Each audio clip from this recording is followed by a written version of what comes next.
F. No sound. Hey, we're back. Are we back? We're back. The computer broke. We're so back. Look at that. We got. And I did that amazing introduction. It was great. And That was I know. great. It was probably the most profound thing I've ever said in my life. Okay, just start over. No, I lost it. Something happened the other day. Trump was, he was doing something. You're so full of it. All right, everybody, we got the audio back. What's up? So here's the news. Last night, we watched Donald Trump give an address to a joint session of Congress. It was incredible, probably the best speech I've ever seen in my life. Everyone agrees. And Democrats were apoplectic. In fact, the reaction has been brutal. Sound is working? Perfect. So we got this poll from CBS YouGov, and they're saying most people who watched it loved it.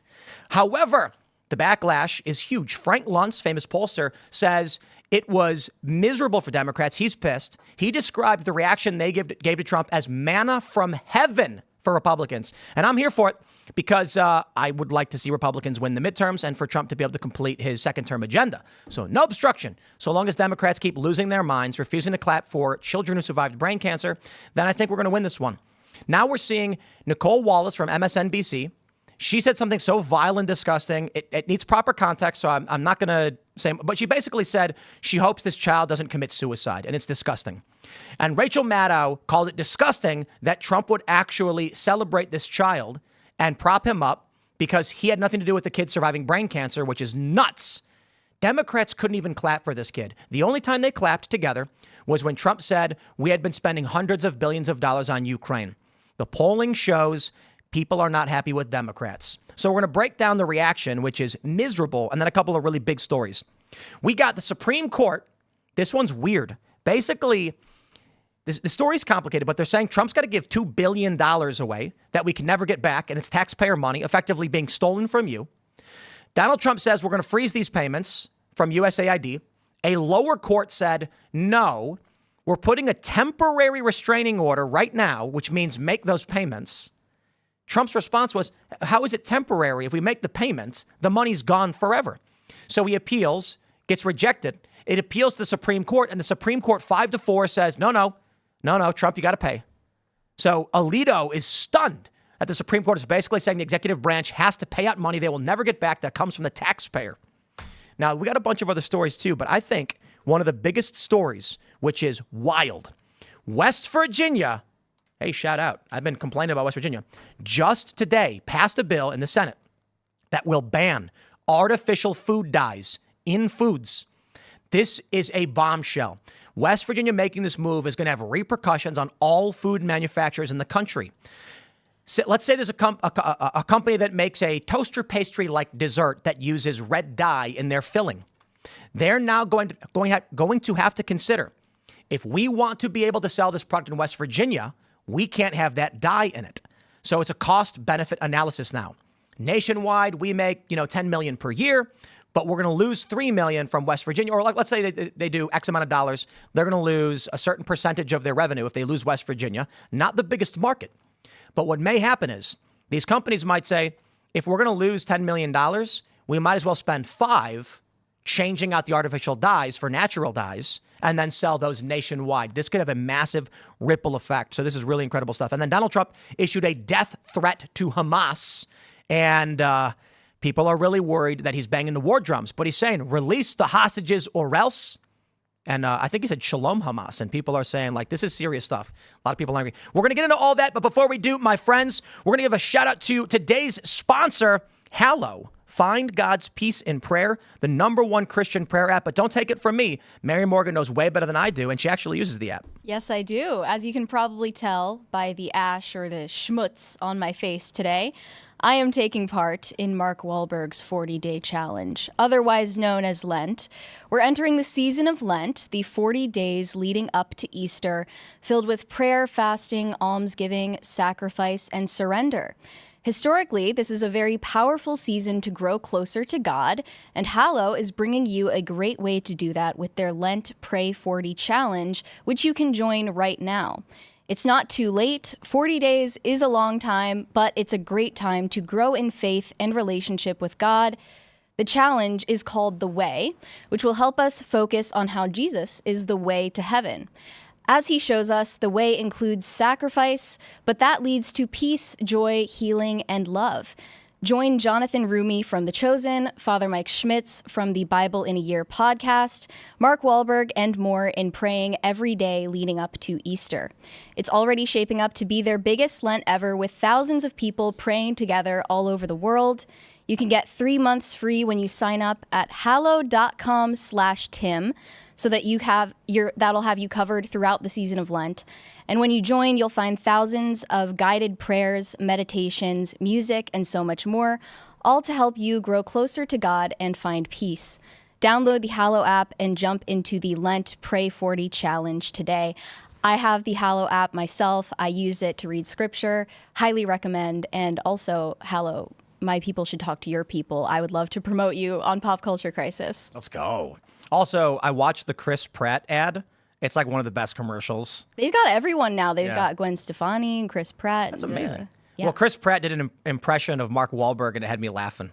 Mark. Yeah. Mark Wahlberg's cool, too. So shout out to Hallow. Thanks for sponsoring the show. And thank you, Mary, for doing the read. As most people know, I'm not a Christian, but I do respect what they do. And thank you for doing the read. So also, don't forget to go to castbrew.com and pick up some coffee. Coffee is delicious. You like coffee? I got coffee. You can buy coffee. Guess what? Ian's Graphene Dream is back in stock. 766 custom bags available to be filled with Ian's signature low acidity coffee. Get it while you can, because I don't know what it is about this coffee, but it sells like just instantly. Ian's selling thousands of bags per month. It's bonkers. But we got other coffee too. Appalachian Nights is good. That's my blend. Come on, guys. You know, but you're putting Ian through college and you know he needs it. Don't forget, we're going to have an episode of The Green Room up soon, as well as the Uncensored Show. So go to Timcast Premium, join Rumble Premium. When you go to that Timcast Premium, it redirects you to sign up using the promo code TIM10 and check out The Green Room Show. We're getting into the thick of things. We're ramping things up. It's getting a little better. So bear with us as we start to build out the show. But you'll also get to watch the Uncensored Call-In Show. And we got an uncensored story for you. You know, this stuff, it's not so family friendly. And the other day we had a super chat where a kid said he'd been watching the show since he was in 6th grade. And I'm like, that's the thing that people need to understand. When I tell people, like, we try not to swear and we try to keep it family friendly, is because we're more of just like your typical nightly news commentary show, so that if the kids are in the living room or you're playing it in your car or whatever, you don't got to like earmuffs your kids. So the Uncensored Show will be for the adults. Don't forget to also smash that like button, share the show with everyone you know. Joining us tonight to talk about this and so much more is 67Kevin. Hi, everybody. I'm 67Kevin. I make documentaries on YouTube. You can find me at 67Kevin spelled out on YouTube, and I do on-the-ground reporting for Frontlines at Turning Point USA. Right on. Well, thanks for hanging out. Of course, Mary is here. Yes, I'm 5'1", Mary Morgan, and you will usually find me on Pop Culture Crisis here at Timcast. Glad to be here. We should get a picture of you guys together after the show. Yeah, that would I had be no crazy. idea you were that short. Yeah, I had no idea you were that tall. That's crazy. I am Phil Labonte. I'm the lead singer of the heavy metal band All That Remains. I'm an anti-communist and a counter-revolutionary. Let's go. Here's a story from CBS News that has everybody all riled up. Poll on Trump's 2025 joint address to Congress finds large majority of viewers approve. Yo, they're playing dirty games. Yep. I'm going to say they've been. So when I saw this poll, everybody's sharing this metric where it's like 76% approve. When I first pulled this up this morning, they actually showed a different metric as their first, and it's this one. Party identification of speech watchers, 51% Republicans, 27% independents, 20% Democrats. And I'm getting to thinking, why would you poll it this way? You're basically saying your poll is worthless. If 51% of the people who watched it are Republicans, of course, people who watched it are going to like it. They voted for the man, and they're Republicans. Now, as a lot of people are sharing this around saying, aha, look, America wins. I think they threw this in here to basically create an out for Democrats. To say, see, we didn't actually poll Democrats to see what they thought about the speech. And then pundits are going to be able to say, oh, you know, we tuned out because Trump's a liar. I'm going to say this. When you take a look at how CBS did a poll almost a year ago about the State of the Union and not the speech from Joe Biden, they actually, if you look at the crosstabs, you can see they chose to actually poll a nationally representative sample of the demographics, meaning they got, where's the party ID? 655 Dems, 721 independents, and 603 Republicans. I argue, if they really wanted to, they could have polled a politically representative sample of speech watchers, not just we generally asked people, and here's how it turned out. That metric is fine if they said, we asked general people and got this. But if they want to do a poll on how people feel about this, wouldn't it make more sense to say, we asked a politically representative sample of people what they thought of Trump's speech, and then you'd see it's probably closer to 50-50, tracking more with Trump's approval ratings, perhaps. I think the answer is likely this. Democrats are checked out. The Democrats had a miserable performance. The signs were annoying, and they got made fun of. Colbert is making fun of them. He held up a sign saying, like, try doing something. That was funny. I think YouGov probably could not find Democrats to poll. And so they were forced to do the poll this way when they found out that Democrats are tuned out or have quit entirely. I mean, how many polls are on point in the first place? But looking at it, a lot of people that I knew that were Democrats just refused to watch Trump at all. So I don't even know if they tuned in. I don't know if that metric, is added into it as well. It's bizarre. If they think that this guy is the second coming of Hitler, would they not be paying attention to his rhetoric and his plans for the country? Like, I came across these local protesters the other day, and I decided to go up to them and, start chatting. And I took pictures of all of their signs. I don't think these people who are protesting on the street are representative of where most Democrats are at, but they say, "Stop Project 2025. No. When has trusting the billionaires ever helped us? With fear for our democracy, I dissent. Don't tread on me." That's in rainbow. I can literally answer like all those questions. Where law ends, tyranny begins. Fight the fascists. Let's do that. Let's say what was the first one again? The first one was Stop Project 2025, of course. No. Well, hold on. I mean, there's no Project 2025. Our democracy is at stake, blah, blah, blah. So Well, they that's all true, basically, and I spoke to them, I was being very polite, and I asked them how they feel about this administration, and they were all saying like, yeah, we have a fascist dictator in office, and we're going to be protesting. And I asked them, like, really, every day, like, you're going to be out here in a pedestrian thoroughfare, like protesting the fascist dictator for how long? Like until he's out of office? And they're like, yeah, I mean, if he even leaves office, I mean, it might be until 2028 for all we know. And then they'll keep going every single week. 2028 even after that. And then once, I guess, the next Republican president is in, they'll just keep coming back every week. I know everybody's really has a very good feeling about the way that Trump's speech went. It was a good speech. I'm not taking anything away from it.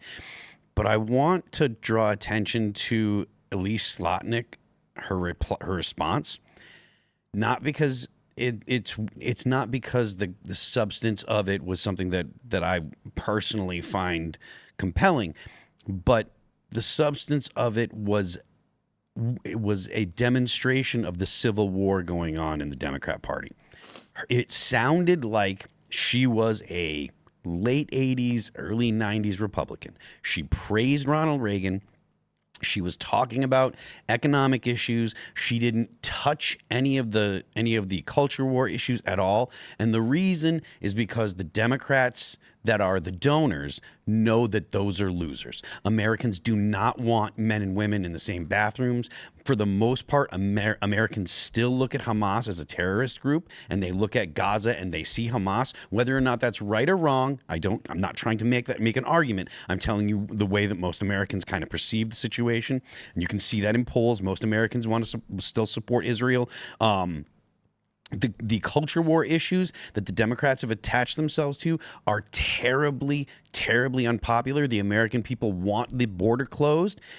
Trump has taken up all the 80-20 issues where 80% of Americans agree and 20% don't. And basically, you can find 20% of the people that will disagree with Republicans for literally anything. And I think that it's emblematic in the fact that they're talking about they're in agreement that it's okay for children to cut off their genitals.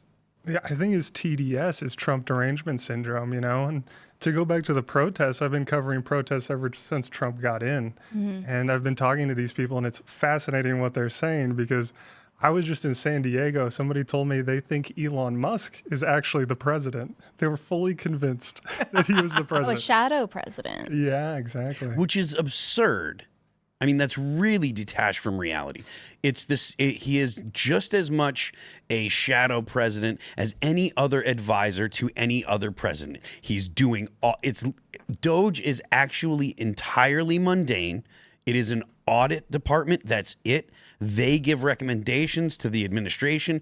If anyone's getting fired, any changes that are made, it is not because Elon Musk has the power to do it himself. He's making these recommendations to President Trump. President Trump is making those. But I don't even think it goes that. Honestly, I don't even think it goes that hard. And I think it's probably way more mundane than even you're describing. In that, there's a batch of government employees. They work for the United States Digital Service, which they jokingly renamed Doge Service.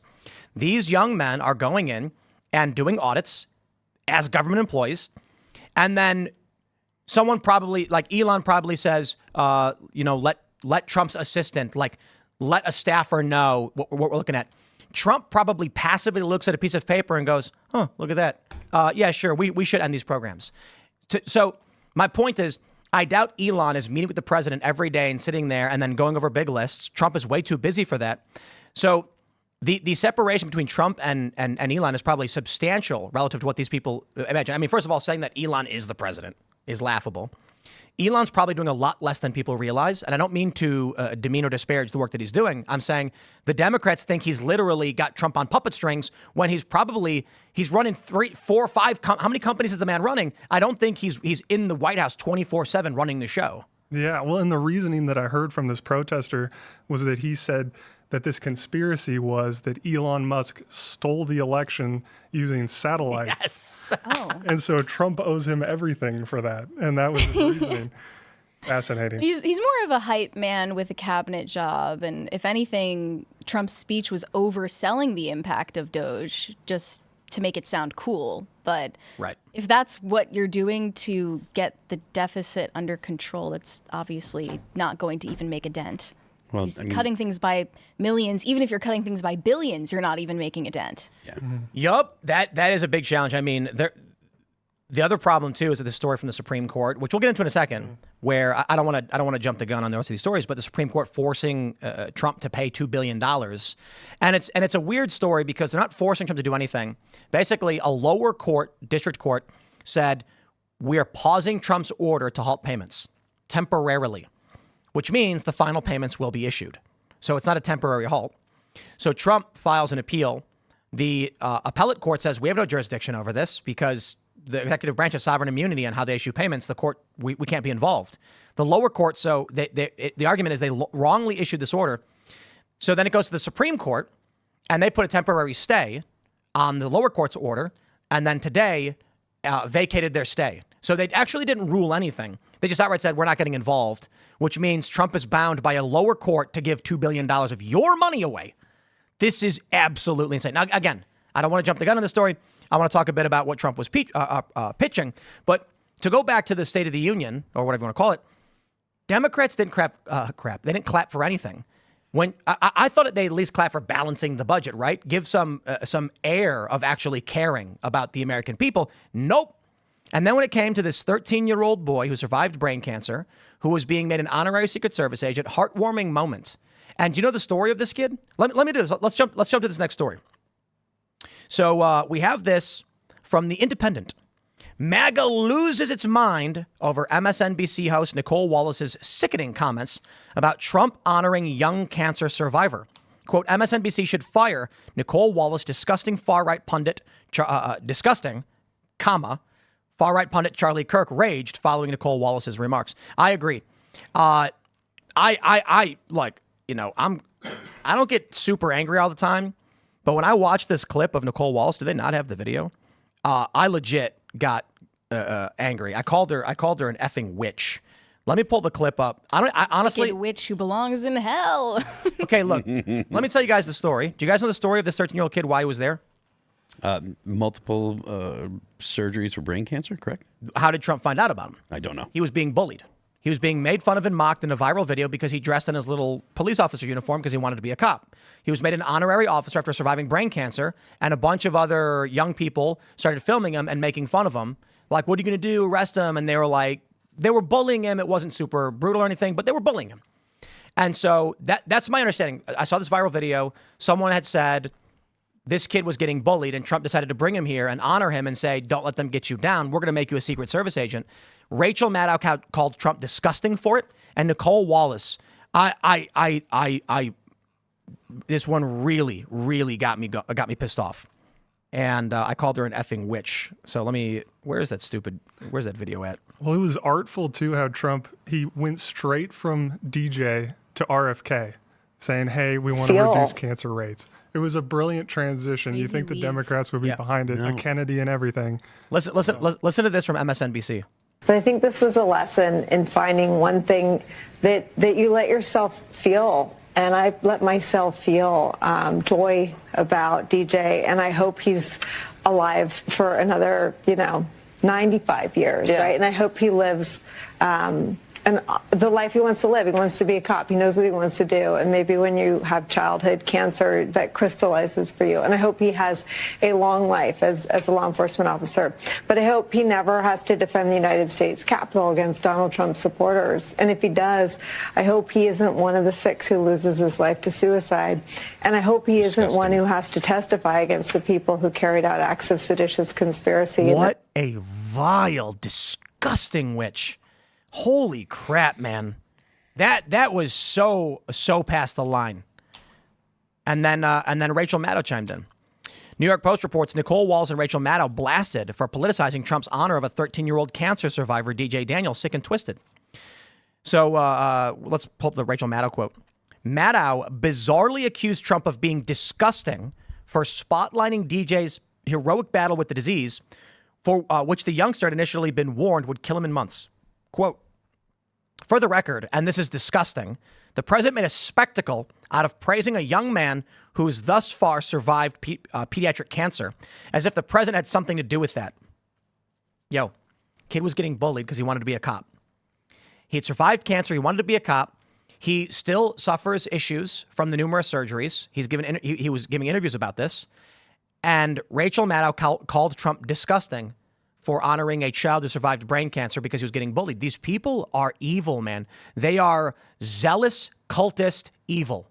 This is insane. Have they no remorse? They only care about saying things that pander to their hive of scum and villainy. I remember I saw that live too, because I wanted to see the liberal side of that. And when I watched it live, I couldn't believe it. I was like, how can you not be behind this? And what did you call it for the Republicans? It was bread from heaven? Well, Frank Luntz called it manna from heaven for Republicans. It was such a bad look. But it's funny because that's like why moments like that are curated parts of a speech. Yeah. So that you can anticipate their reaction. And they gave Trump exactly what he wanted. Yeah, but so they're playing into his hand. I somewhat agree because Trump knows the Democrats well. That's true. He said, even if I came up with the cure for cancer, you wouldn't cheer and clap for me. Yep. And Trump knows, and we all know them, but he didn't force him to do it. This could have been a layup for Democrats. Right. Yeah. Democrats could have been magnanimous. They could have stood up and cheered for the child, and then afterwards said that they could have been reasonable, moderate on any of these issues. They could have said balancing the budget, of course, is a good thing. The insane thing is that when Donald Trump says this young child survived brain cancer, what a strong little man, and the Democrats just sit there stone-faced. It's like, dude, you are robots. I think the one point at which they actually clapped was in order to cut Trump off mid-sentence when he said something about funding Ukraine. They were like, yes, yes, we did. Yes, we did send them billions of dollars, so that he wouldn't have a chance to finish the sentence. Probably, but I do. Smarmy, and then the rest of the time they're staring at their phones, pretending to fall asleep, and holding up stupid signs like they never grew past like student council. That's like, it's student council teacher's pet energy. To be fair, some of them also stormed out in protest, and we only found out because they told us. Yeah. I mean, this kind of falls in line with the thing that we've talked about before, which is if the Democrats would have been complimentary to Donald Trump in 2016 when he first got in, they could have had anything they wanted. He is a deal maker. He would have done all kinds of things. I personally think that Donald Trump is more concerned with the way people treat him and with people liking him. So I think that he would have been significantly more inclined to do whatever they wanted if they'd have treated him nice, if they'd have, kissed his butt a little bit, treated him like the president. They'd have got whatever they want. But the thing is, they can't do that because they have it in their imagination.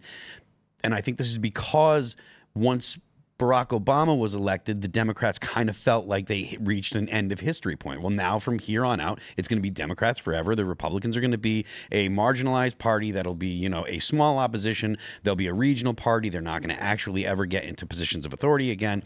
That obviously proved to be not true. And so they freaked out because the left freaks out whenever they lose any institution, any amount of political power. They drop the ball and they can't do anything other than just be against whatever Donald Trump says. Yeah, and Donald Trump has said he wants to reach out his hand and bring the other aisle in, and they keep slapping his hand down and saying no. And it's unbelievable. But watching Rachel Maddow in this situation too, when this was live, Rachel Maddow was fuming with anger about the speech, saying there were so many fact-check mistakes that she could not list them all in one show. Which means isn't that convenient? There are so many fact-check mistakes. I just can't even address any of them. That's real convenient. Now, Look, I mean, whatever they have, whatever these people have is incurable. And and they truly are of a reprobate mind, because I think they have a spiritual problem. They have a spiritual bankruptcy among them. It's not something to do with their party affiliation. There are plenty of Democrats who would never act that way. I completely agree. I was having a conversation about this earlier, and we talked a little bit about it before the show.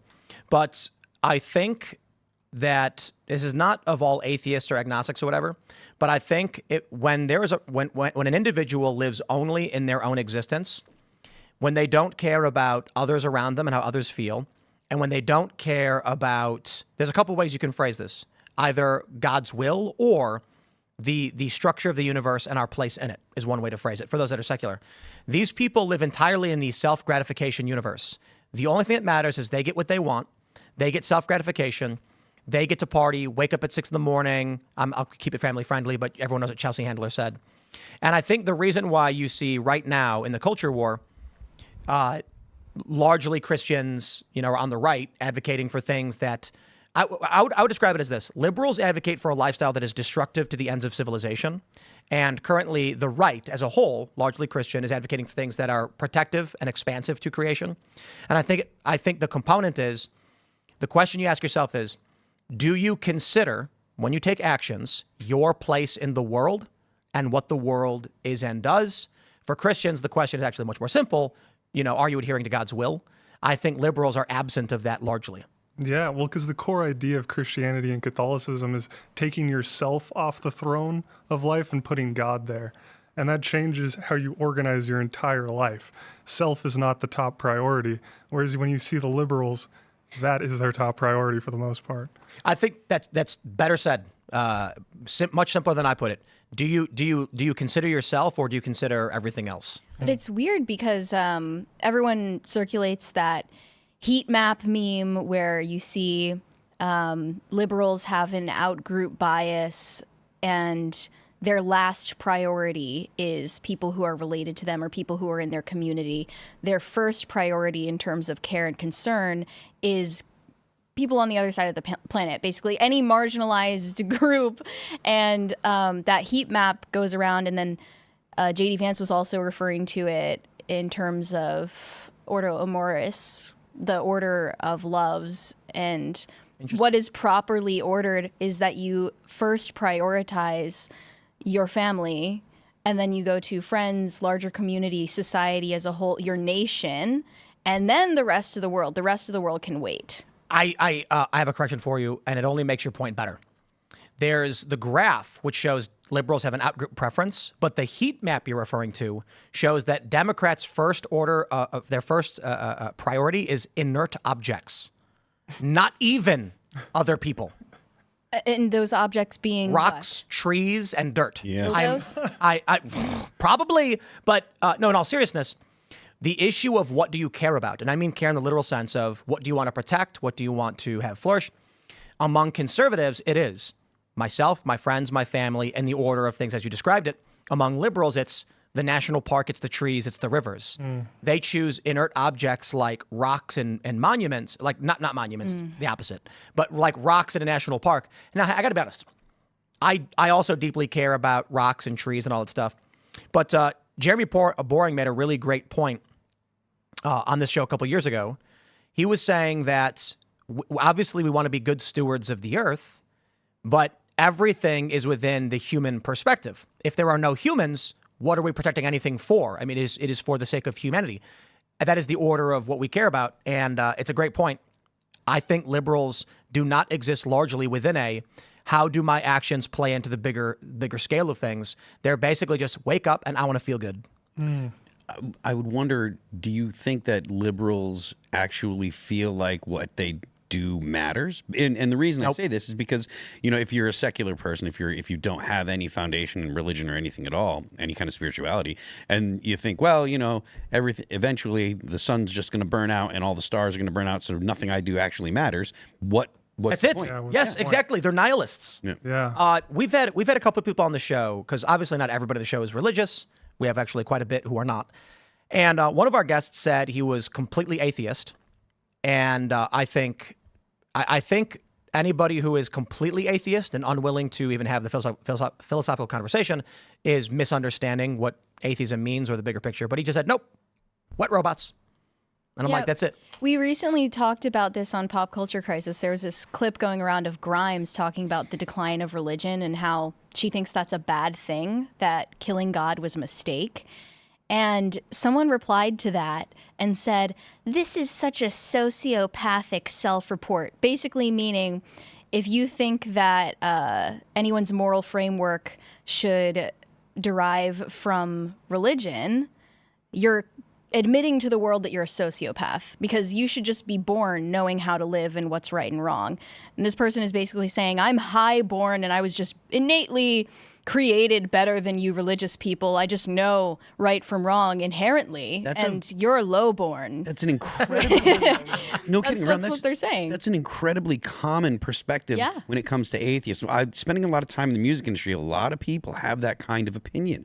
They're like, they look down on people that have any kind of religion. They make the whole, the spaghetti monster in the sky comment and stuff. And it's like, religion has been with human beings forever. There's always been some kind of religion in every society ever studied, no matter how distant they are in time or space. There was religion, and it's likely that there was religion in other types of Homo sapiens, or not Homo sapiens, other types of like Neanderthal and other, if you believe in evolution, other types of hominids, right? So to think that it's useless or you can just decide you don't need that anymore in a generation or two, that's the stupid take. Right. It's something that's so deeply ingrained in human beings that you think you can just walk away from it because, look, I watch the Nature Channel, man. I got it all figured out. You're a moron.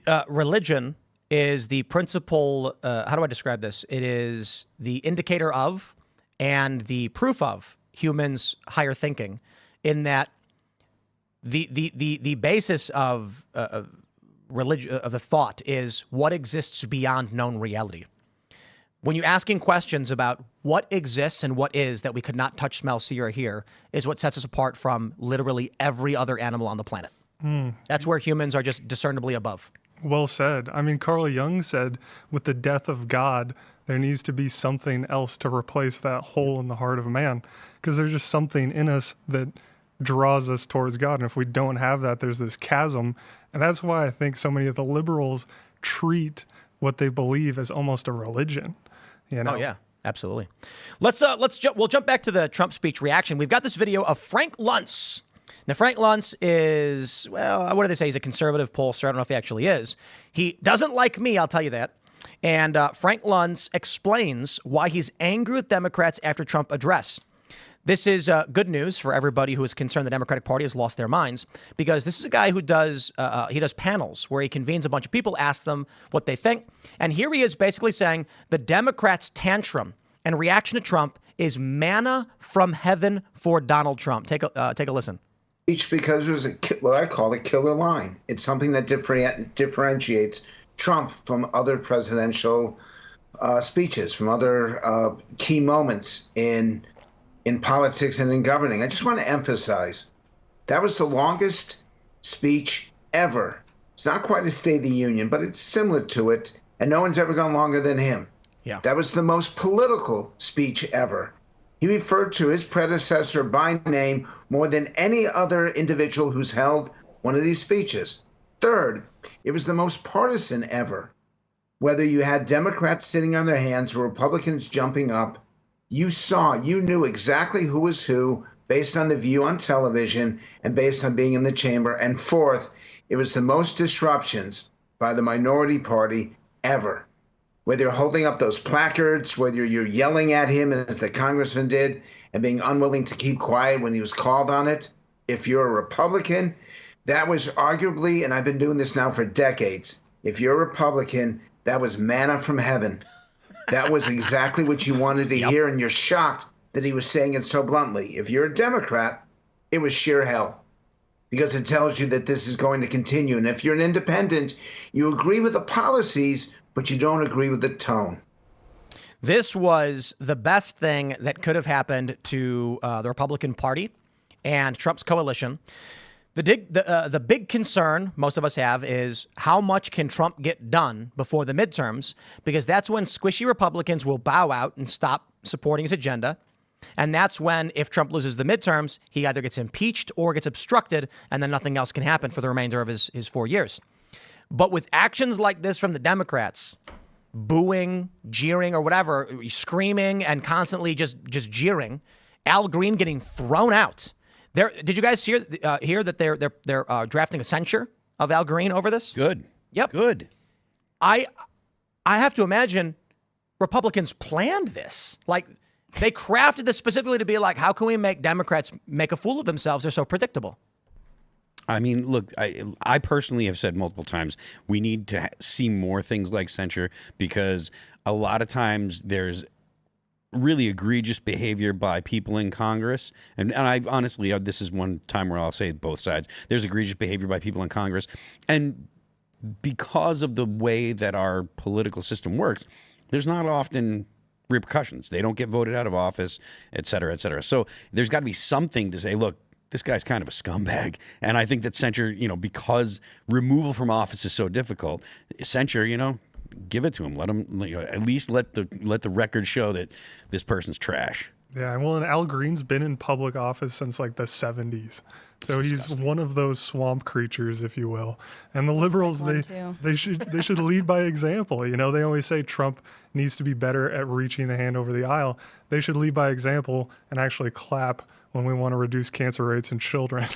I mean, you could argue that if Democrats deviated from their standard play, which they can't, but if they did for some reason, they'd have cheered for Trump when Trump did good things, and it would have given more arguments to their positions in other areas. I was talking about this morning because they were holding up the sign saying save Medicaid, and they've not made a single argument other than don't trust Trump. That's it. It's like Trump says he's not going to touch it. Trump says he's not going to touch Social Security or Medicaid. So you just waving that sign doesn't mean anything to anybody. Imagine if a single Democrat had two brain cells to rub together and said, to be honest, I actually think it's good that Doge is going in and trying to find waste, fraud, and abuse. I wish them the best. However, the concern here is they have already, in their mass firings, laid off critical employees and had to rehire them.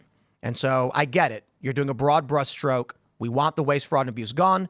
That was overreach. My concern is they might accidentally step on Medicaid or Social Security.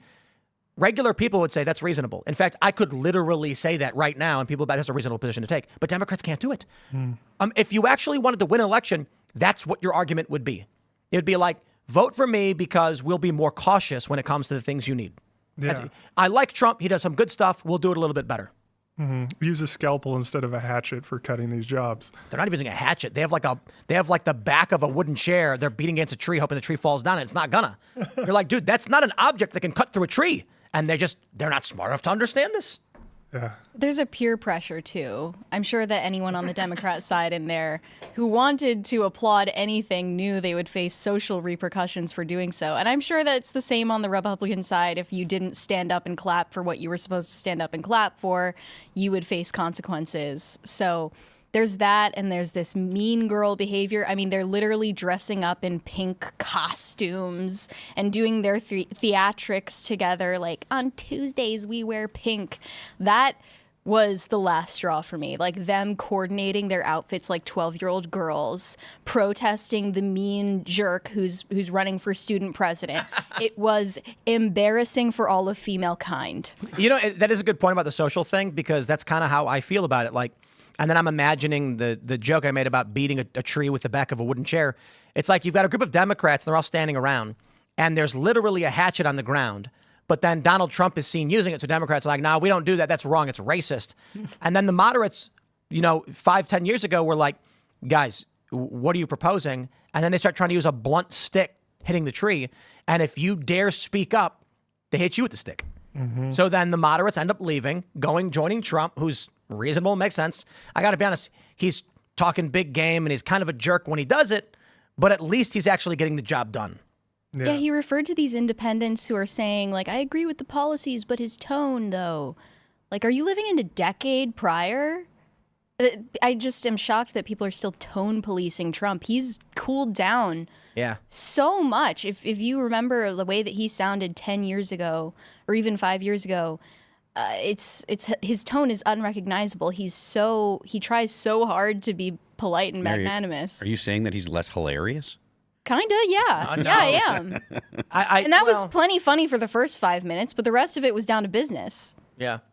And I do love the little quips that he throws out there. Pocahontas. Oh, man. Yeah, and it was funny because I had a tweet get picked up. Someone said the first racial slur of the night, and I said, well, Elizabeth Warren's not Native American, so it's not a racial slur, it's just a regular slur. Yeah. It's, The fact that she brought up a racial slur, which it's not a racial slur, right? It's not, first of all. And second of all, the fact that she tried to imply that it is a racial slur, it shows that they're still 5 to 10 years behind. And they're never getting catch it. They're 5 or 10 years behind, and they're going slower than the rest of the class. I agree. But I think this points to the fact that there is a civil war, and this points to the fact that there's a civil war in the Democrat Party. They don't know who they are. You listen to people that are, the online pundits, people like Kyle Kalinske and people like Hassan and people like that do have the ear of young people, right? They get a lot of views. Those people are saying we need to be more progressive. We need to be more progressive, which translates to we got to be commies, like straight up. But at the same time, again, at least the reply from the actual DNC was very moderate, very middle of the road, because they're losing the donors. Whether people like it or not, donors matter, and the communists are not going to get donors. They might get a lot of people on the ground, but it's not about the donors anymore.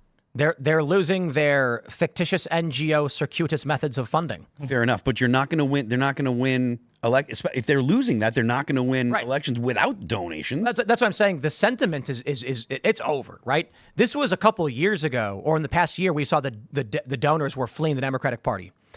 The big billionaires that started coming out and all of a sudden being like, I've seen the light, I've changed. Democrats were still like, well, at least we have like USAID funds funneling through various NGOs that make their way back to us. And then Trump was like, nope, gone. Although they're still going to get their last $2 billion, I guess. Yeah, apparently. I think that's kind of ridiculous, but I mean, I don't know if we're going to actually dive into that or not. But in a second. I mean, for now, we can just wrap up by saying thank you, Democrats, because, if you weren't insane, it would be very hard to make an argument against you.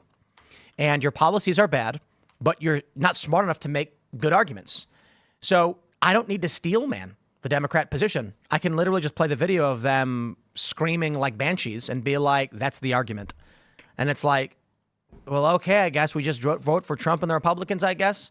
And You know, it's because of the Democrats' insanity we got this coalition with RFK Jr., with Tulsi Gabbard, with Elon, and it's been swimmingly. It's swimmingly. It's really actually kind of remarkable that the left doesn't see that, right? The Democrat Party doesn't seem to grasp that they've lost the moderates in their party to the Republicans because the average American has rejected the far left. And the far left, whether or not those are the policies the mainstream Democrats, if there are mainstream Democrats, whether or not those are the policies that the Democrats actually want to institute, that's what people hear. The Republicans have capitalized on it, and the people that are activists continue to say we need to center the marginalized. We need to center the marginalized. And all that does is make the most extreme people get all the attention, and that turns off all the moderates.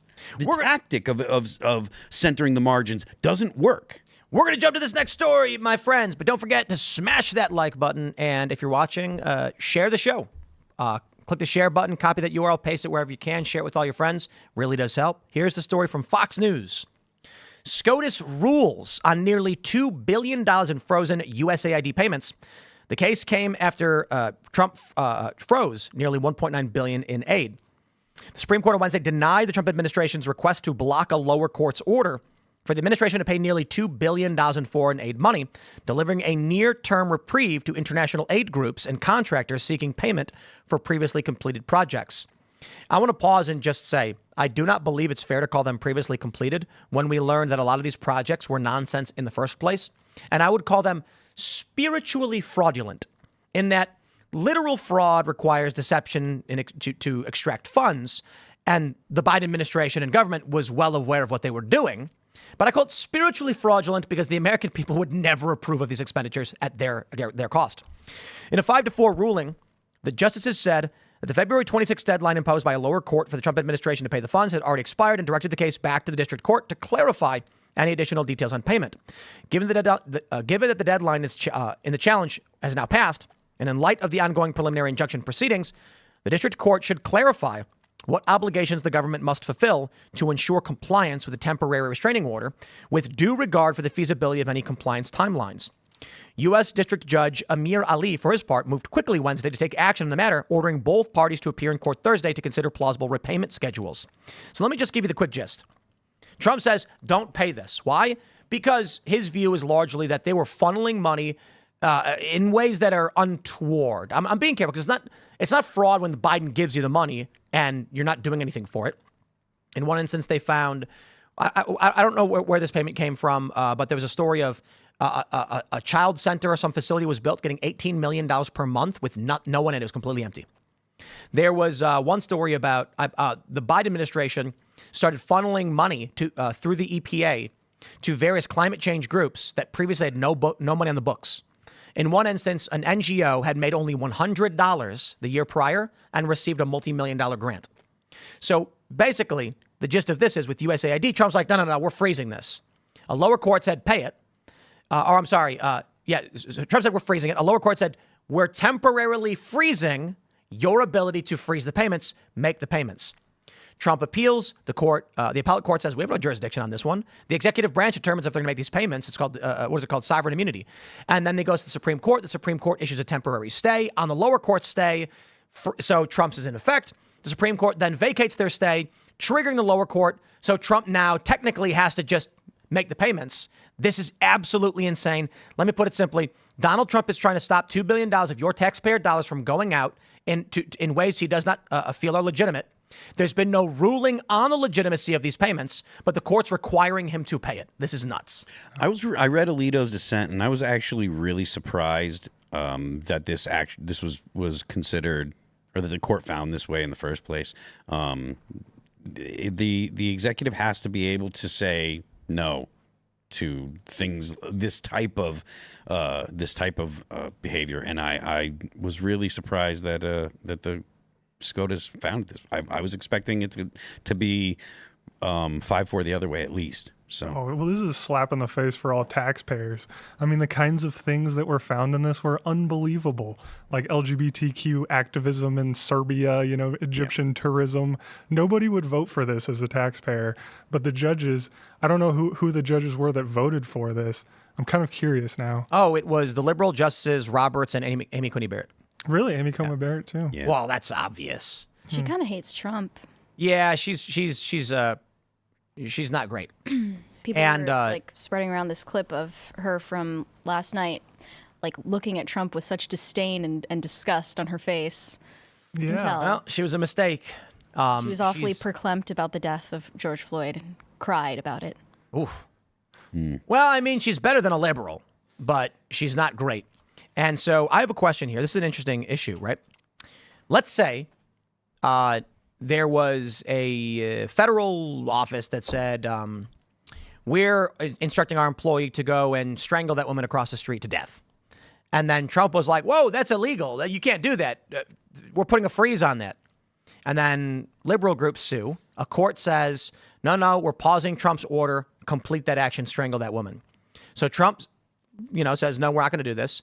He goes to the Supreme Court. The Supreme Court says, we're not getting involved. The lower court carry out your order. Thus, the action must be completed. This is a very obvious circumstance where an illegal action was offered up. Trump was trying to stop what appeared to be an illegal action, and the courts told him to do it. Obviously, that's not what we're dealing with. The reason I give that analogy is, in this case, that is Trump's argument. These payments are not legitimate. They must be stopped. And the courts are basically saying, no, Trump, the crime must be completed. Who enforces what in this regard?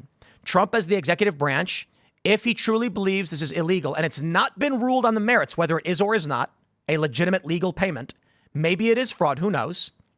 And a lower court says you can't pause this, it has to get paid. Can a lower court instruct the executive branch to commit illegal actions or commit actions it believes to be illegal? Yeah, go ahead. Who can enforce against it? Yeah. So this kind of does harken back to the question about whether judges have the authority to prevent the president from, or the executive office from making decisions, because this was initially, it stemmed from a U.S. District Court. Amir Ali on February 13th barred the administration from suspending foreign aid payments. So, like, a district judge should not be able to prevent the executive from essentially carrying out the will of the people. The president's the only elected official that's elected by the whole body politic, right? The representatives are all representing certain districts, they're representing states, etc. The president is the only elected official that's elected by all of America. The whole country, he won all 7 swing states. The whole country swung to the right. So the president has a clear mandate. I know that the left hates to hear it, but it was clear that the United States, the people, did not like the way the country was going. You look at polls, the right track, wrong track, the whole country was strongly felt like we were on the wrong track when President Biden was in. Now that President Trump's in, they feel like the country's on the right track. So I do agree with people that say that the SCOTUS should not be making decisions based on what the people think. That's fair. But at the same time, I don't see how I don't see their reasoning for why this should be. And I do think that the president should be the executive and it should be that the executive gets to decide how the executive office, how it's executed. Yeah. Well, I mean, especially when it comes to $2 billion, if Trump is saying, hey, this is not legit, USAID is basically shut down. He's laying people off. We've seen over and over again that many of these payments were going to nonsense, ridiculous organizations that were doing nothing, gender studies in Pakistan, whatever it might be. So Trump says, let's not give this money away. How can a court instruct Trump to break the law? BT dubs, this is who we're being told is a fascist dictator. Yeah. I mean, and as for what you said about a popular mandate, I don't know why, but they had Stephen A. Smith on The View like a day ago, and he was trying to explain to these mentally disturbed women what a mandate means, and they couldn't quite grasp it. He said he won the popular vote, and they were like, oh, but like only by a little though, like just like by a tiny percentage though. So that means that it's not the will of the people. And then he's like, and I'm like, he won every swing state. That's literally how an electoral college works. But Stephen A. Smith said he won every swing state. 89% of counties shifted rightward. Yeah. He won the popular vote for the first time for Republicans, first time since 2004. He increased his vote margins among Black and Latino voters. Yeah. He's got a mandate. And he's like, we can sit here and hem and haw all we want. That's a mandate. Yeah. Indeed. Well, he put a 90-day freeze on this, and there is some nuance because the $2 billion isn't all USAID payments. So it's only some existing contracts. So he still has frozen some. So there's a little bit of nuance to it, but it's still not great. I mean, what would happen if Trump just says, we ignore you. We're going to do whatever we want. I mean, what can they do? That has happened before. You know, the Chief Justice has made his decision. Now let's see him enforce it. Exactly. You know? This is, I was talking to Will Chamberlain a while ago, and he's a lawyer, for those that don't know, a friend of the show. He was on recently, I believe, when I was out. And I asked him, why doesn't the Supreme Court just take the obvious positions that are correct? I think we were talking about Texas v. Pennsylvania in 2020. And he said, because they have no enforcement mechanism. And if they make rulings that are too, let's just say, strong, that people are going to reject, then it's revealed the emperor has no clothes. So the Supreme Court tries to make rulings that they feel are in line enough with the current social fabric so that they will actually happen. If the Supreme Court comes out and issues a ruling, say like in 2020, that Trump actually won or something, then the blue states are going to say, enforce it. And then people realize Supreme Court rulings don't mean anything. So they try and keep things a little tempered, as it were. And then that basically means they don't issue the rulings where they need to be issued. I mean, I suppose that does make sense. But it is true that the SCOTUS doesn't have any means of enforcement. Marshals. So, like, what are they going to do? They're going to go raid a government bank account and force an employee? What if Trump was like, who's in charge of issuing these payments? They're like, I am. So you're fired. It's like, okay, all right. Who are you going to enforce now? There's no one who does that job. It's true. What are you going to do about it? Let's jump to this next story, ladies and gentlemen. This is a bombshell report from West Virginia Watch. Now, it's fascinating, as this is a local news story to West Virginia. But I'm going to tell you, this is one of the biggest stories in the nation right now. West Virginia Senate passes bill banning artificial dyes in food. Opponents say it's overreach. Cry more. Quote, this is probably the most important bill that we will vote on in our entire careers. Here, said Senator Laura Joachim Chapman, Republican of our Ohio. Okay. Our health is not for sale. Is that like Ohio County or something? The Senate overwhelmingly approved a bill banning synthetic dyes in food after Republican lawmakers stressed that it would make food healthier for West Virginians who have some of the worst health outcomes in the country. The measure, House Bill 2345, which already cleared the House, would prohibit the sale of any food with certain types of yellow, blue, green, and red dyes, including red 40, that helps give candy its cherry red hue. And I believe it's made from those little mites. Yeah, they have like an aluminum substance in them that is bright red, and they mush the little mites, and then it makes red, and you eat it. Then there's tartrazine, which is a yellow dye, which is made from coal tar. Gross. So basically, let me. Here we have bill status here. Can I see this? I want to read the actual text of it.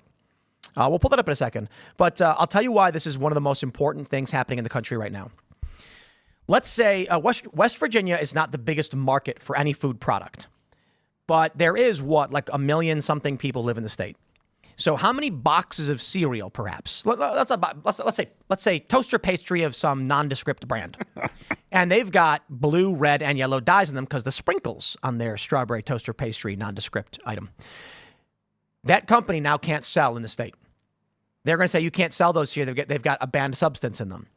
This company is going to now have to do a cost-benefit analysis where they say, how much will it cost for us to shift into a non-synthetic dye to use natural dyes like banana, carrots, or blueberries, which is, I believe, is what Canada does.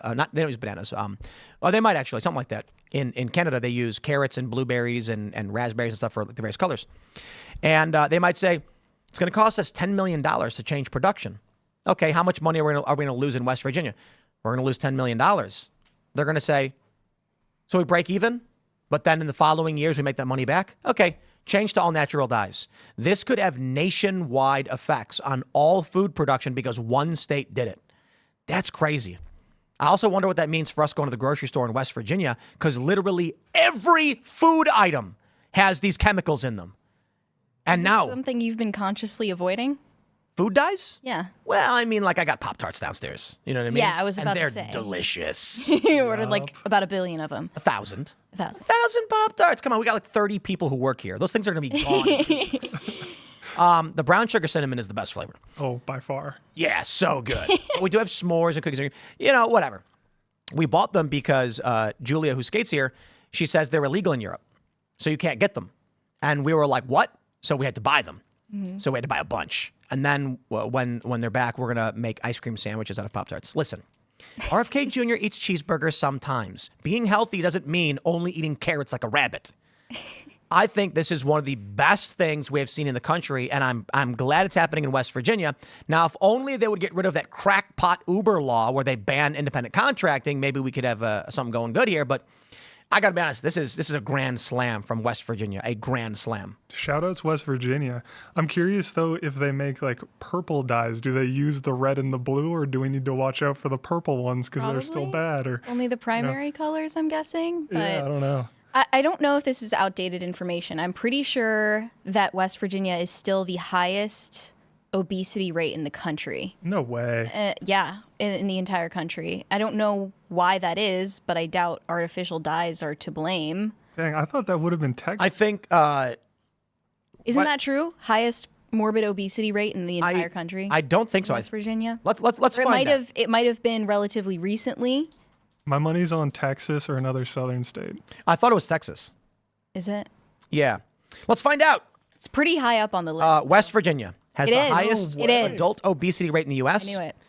41%, followed by Louisiana and Oklahoma. 41%. Yep. This might not be the principal reason, but it's a good start. Yeah.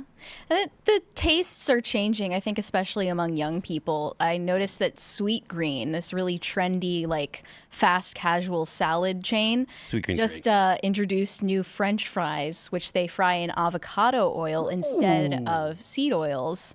And you're paying a premium, of course, but you're paying it so that you can follow the trend of against like not eating seed oils, which is like kind of, it's interesting like how the fashions of food change, because I remember like 5-10 years ago everyone was going vegan and everyone was drinking oat milk and eating all of these weird boutique vegan food brands which are hardly even food, and now the trend has shifted and young people want to drink bone broth and you know, and they don't Spindrift wanna eat seed oils anymore. And Spindrift. Yeah, exactly. Spindrift, sponsor us. You're all, great. like, they're posting pictures of their dinner on a rustic cutting board. And they're really into like eating raw meat and things like that. I don't know about raw meat. Ingredients. That's cool now. Look at this. Spindrift. They know what's up. You know it's going to be funny when it turns out like the guy who runs it is some like super woke crazy guy, but that's fine. You make a good product.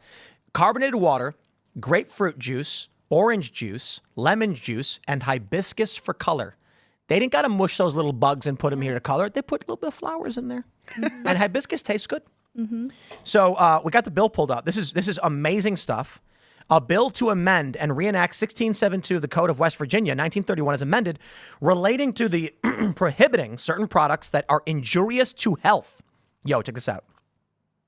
Any drug or article of food shall be deemed to be adulterated within the meaning of this article, for the purpose of the article, in the case of drugs, if when sold under or by a name recognized by the U.S. Pharmacopoeia, is that how you pronounce it? Official at the time, it differs from standard strength, quality, purity laid down therein. Let's just say blah, blah, blah on the pharmaceuticals. They're basically saying, like, if we already think these things are bad, which includes heroin, blah, blah, blah, we're including that. But let's scroll down, because it is actually, this bill is actually more pronounced than just dyes. If any inferior or cheaper substance or substances have been substituted wholly or in part for it, if any, I should start with the food or drink, right?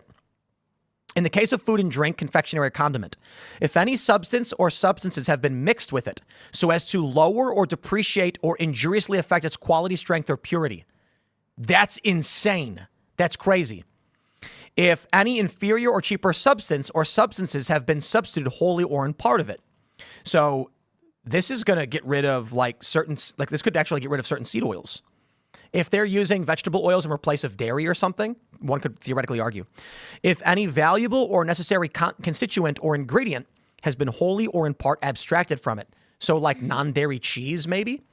If it is an imitation of or is sold in the name of another article, whoa.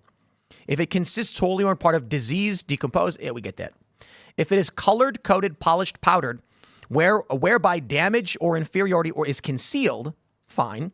Or if any means is made to appear better or greater than the value than it really is. It's interesting. And here's the juicy part.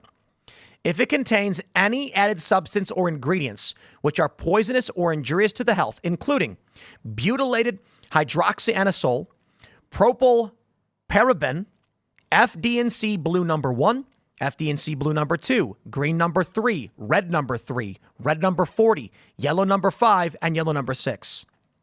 They go on to add, if it's sold under a coined name, it does not contain some ingredient suggested by such a name or contains blah, blah, blah. There's a couple in there that are pretty massive. And it goes on to add unsafe food additives prohibited. Article 5D West Virginia Feed to Achieve Act, red dye 3, 40, yellow 5, yellow 6, blue dye 1, blue dye 2, green dye 3. And then it adds, an elementary, middle, or high school may permit the sale of food items that do not comply with this section as part of a school fundraising event if the sale of those items takes place off of and away from school premises, or the sale of those items takes place on the school premises at least 1/2 hour after the end of a school day. That's a ridiculous exemption at the bottom, by the way. Regardless, I'd like to, RFK Jr. should be invited to West Virginia when the governor signs this, and he's gonna. So this is statewide, right? It's not just for schools. It's a statewide ban on all of these dyes, and that includes tartrazine, which RFK Jr. did a big video about, which is coal tar derivative that they put in food, and it's been associated with certain health injurious effects. Look at this: 32 yay, 2 nay. Is that legit? Yup. Looks like it. Yeah. Wow, good job, West Virginia. Let's go. Governor better sign this. There's going to be a lot of big companies pissed off because they're going to be like, we're going to have to change so much of what we do to accommodate this food. Do you guys assume that this is going to be something that other states are going to take up? Do you think that the federal government's going to jump in on this? Do you think? Yes. I think I'd like to see RFK Jr. start lobbying Congress. It's narrow and it's going to be tough because big companies, you're going to have a big cereal producer. And they're going to lobby the member of Congress who's going to be a Republican because they're going to be in some rural place in Oklahoma and they're going to be growing corn and they're going to say, this is going to cost us an insane amount of money to make this change. And that's going to cost jobs. And then when these people are all laid off because you voted on this, we're going to remind them it was you.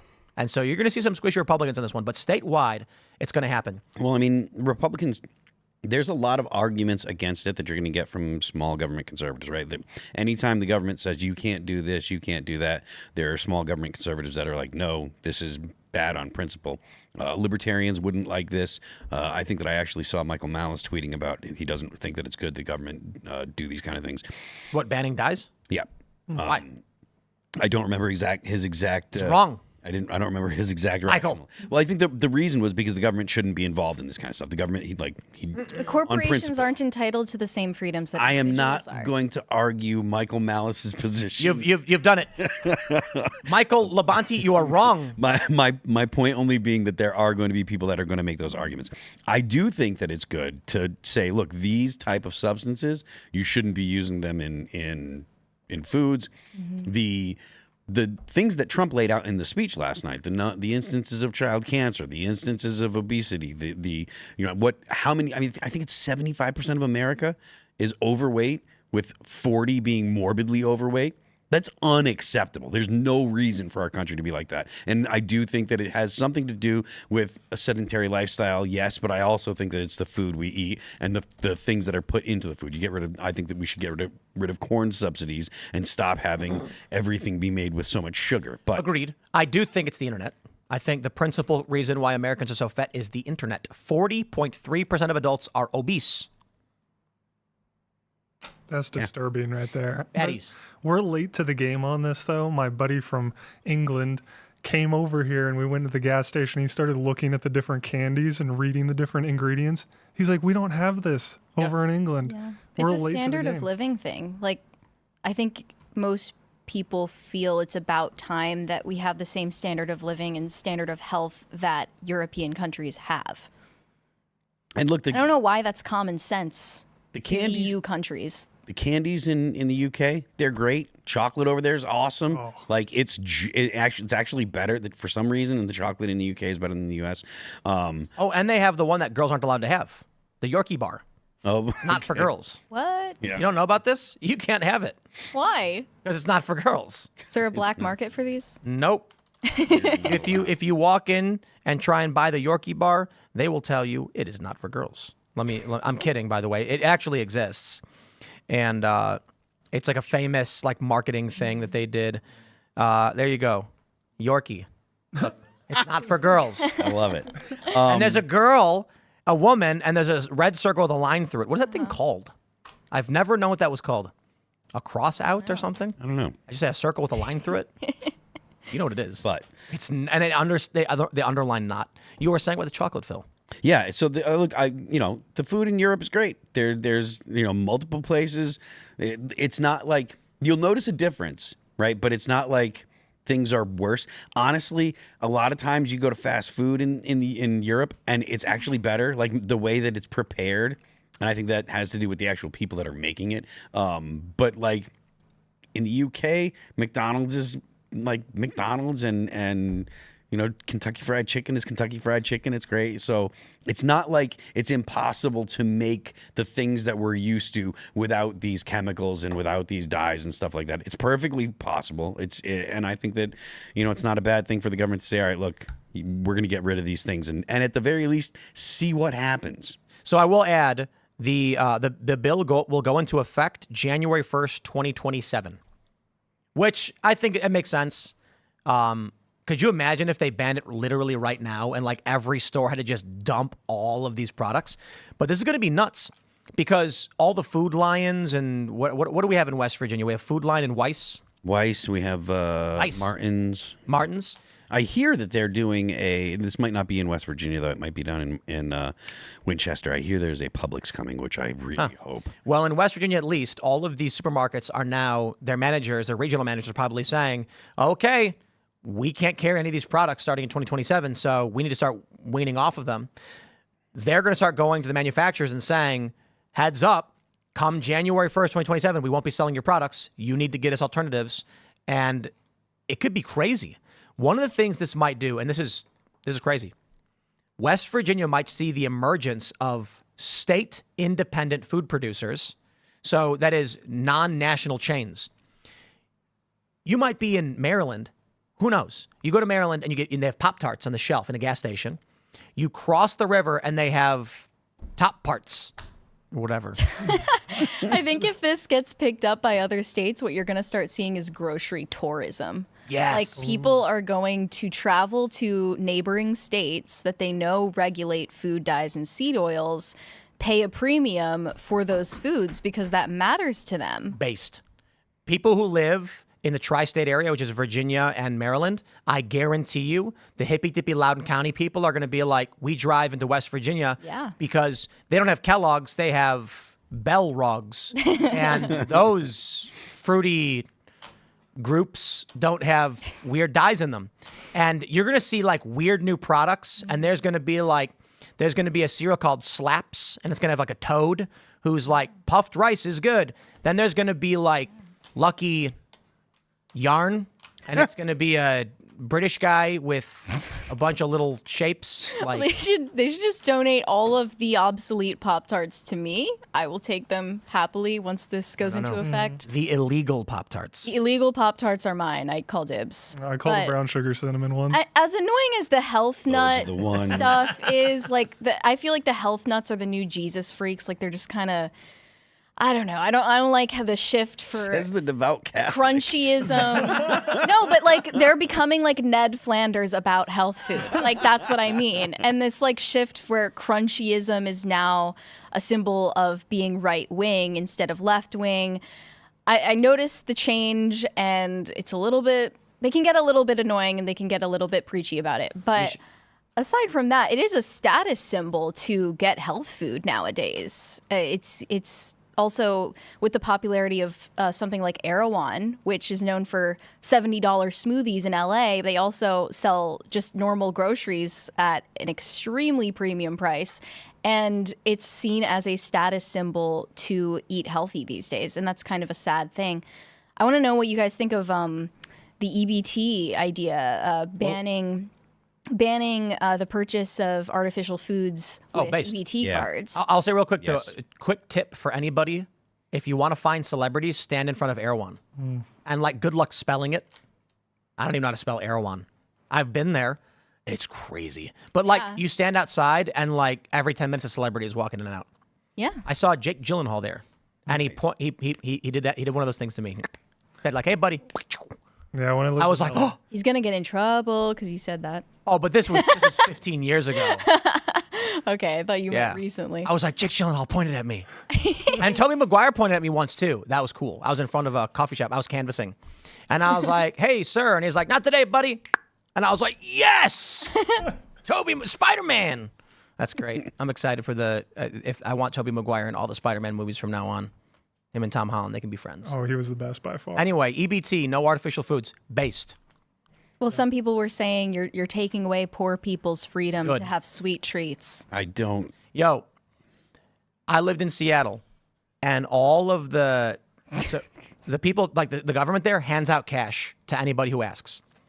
And so when I first moved to Seattle, I'll call it a long story, but my first work plan didn't work out, and I had something lined up before getting there, and so I was broke, and I was looking for jobs. And someone said, you should go to the Health and Human Services and tell them, and they'll give you a food card. And I was like, nah, like, that's not what I do. I'm not about that. And they said, bro, have you been paying taxes? And I was like, yes. And like, that's your money. Use it now. Like, you need it, right? And I'm like, sure.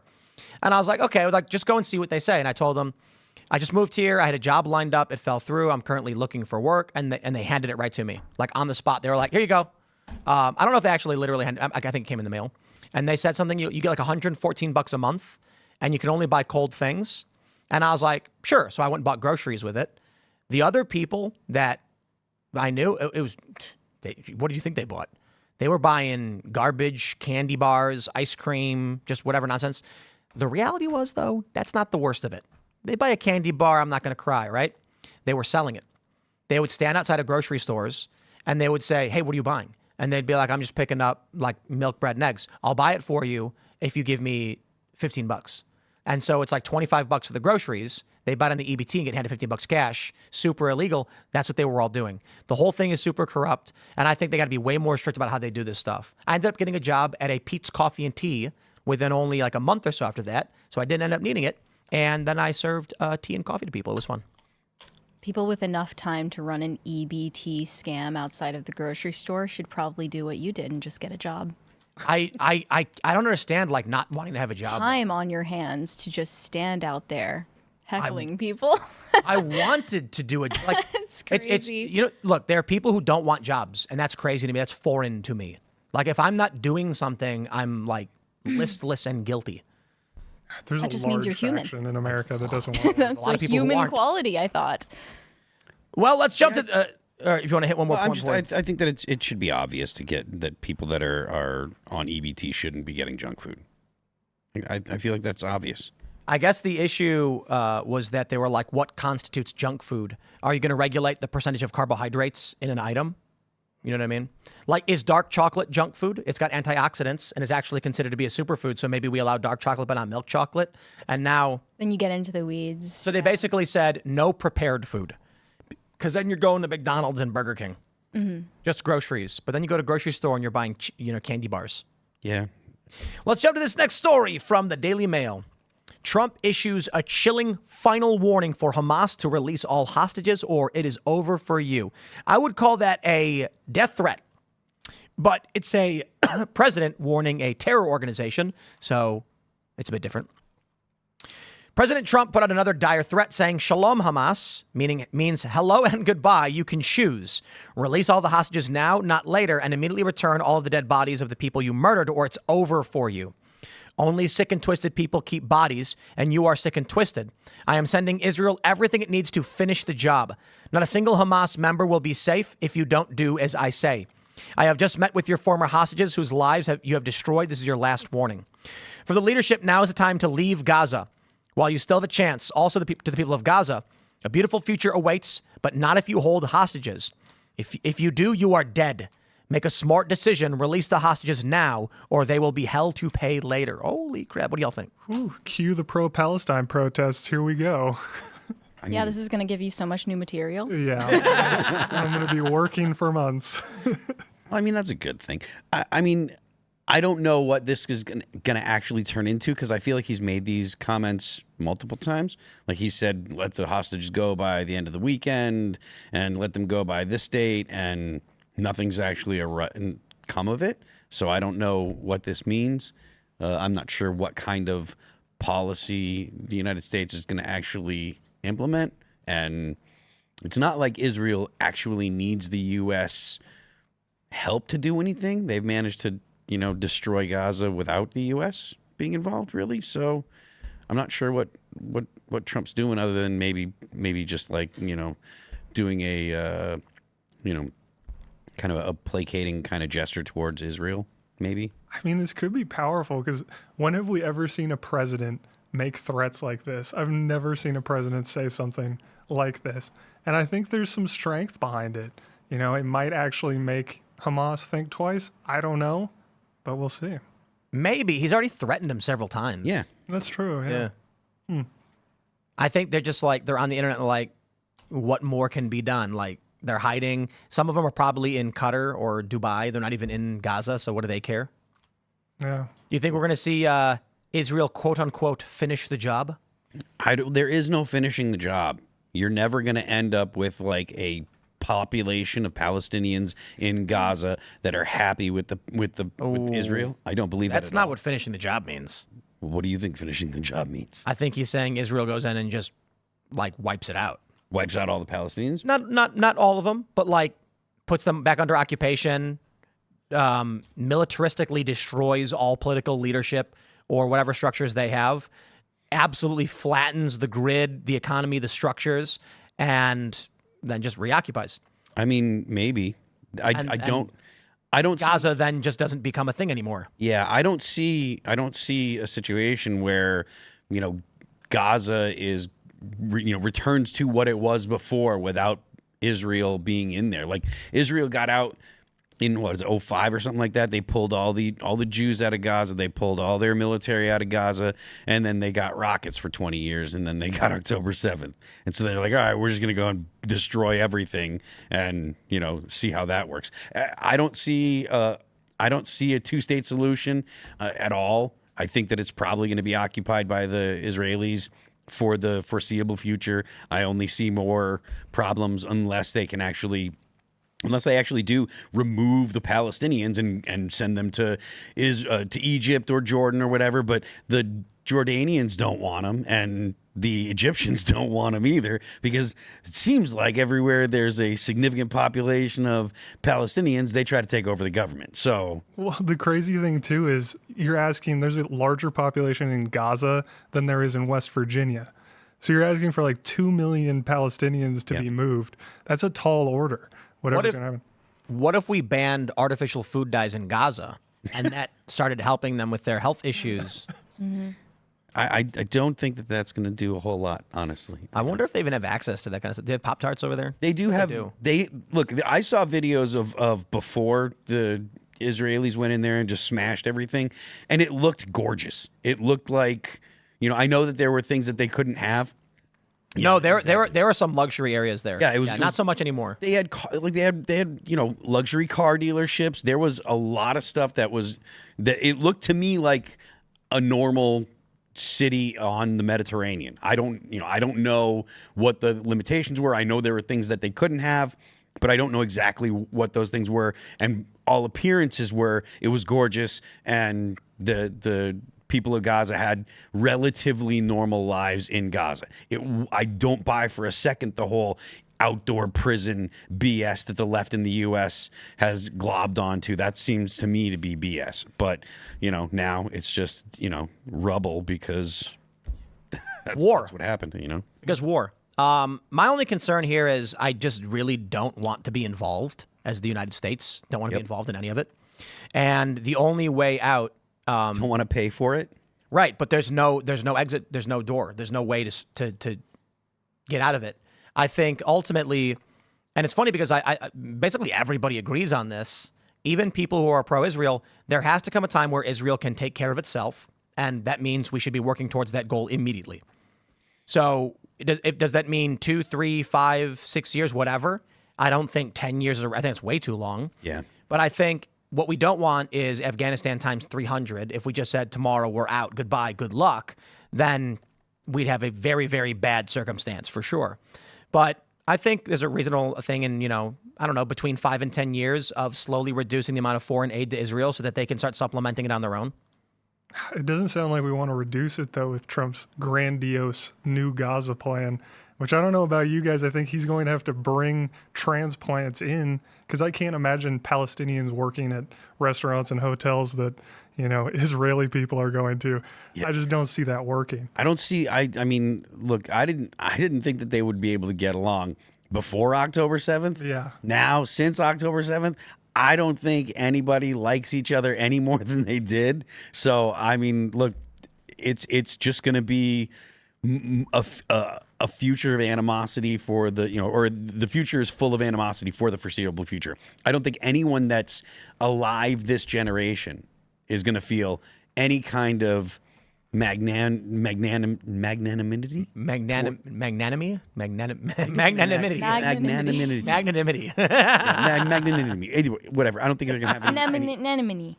They're not going to have any good feelings towards each other at all. I think that this generation, for both, Palestinians and Israelis, I think it's pretty much over. Yeah, that's why I think he has to bring in transplants.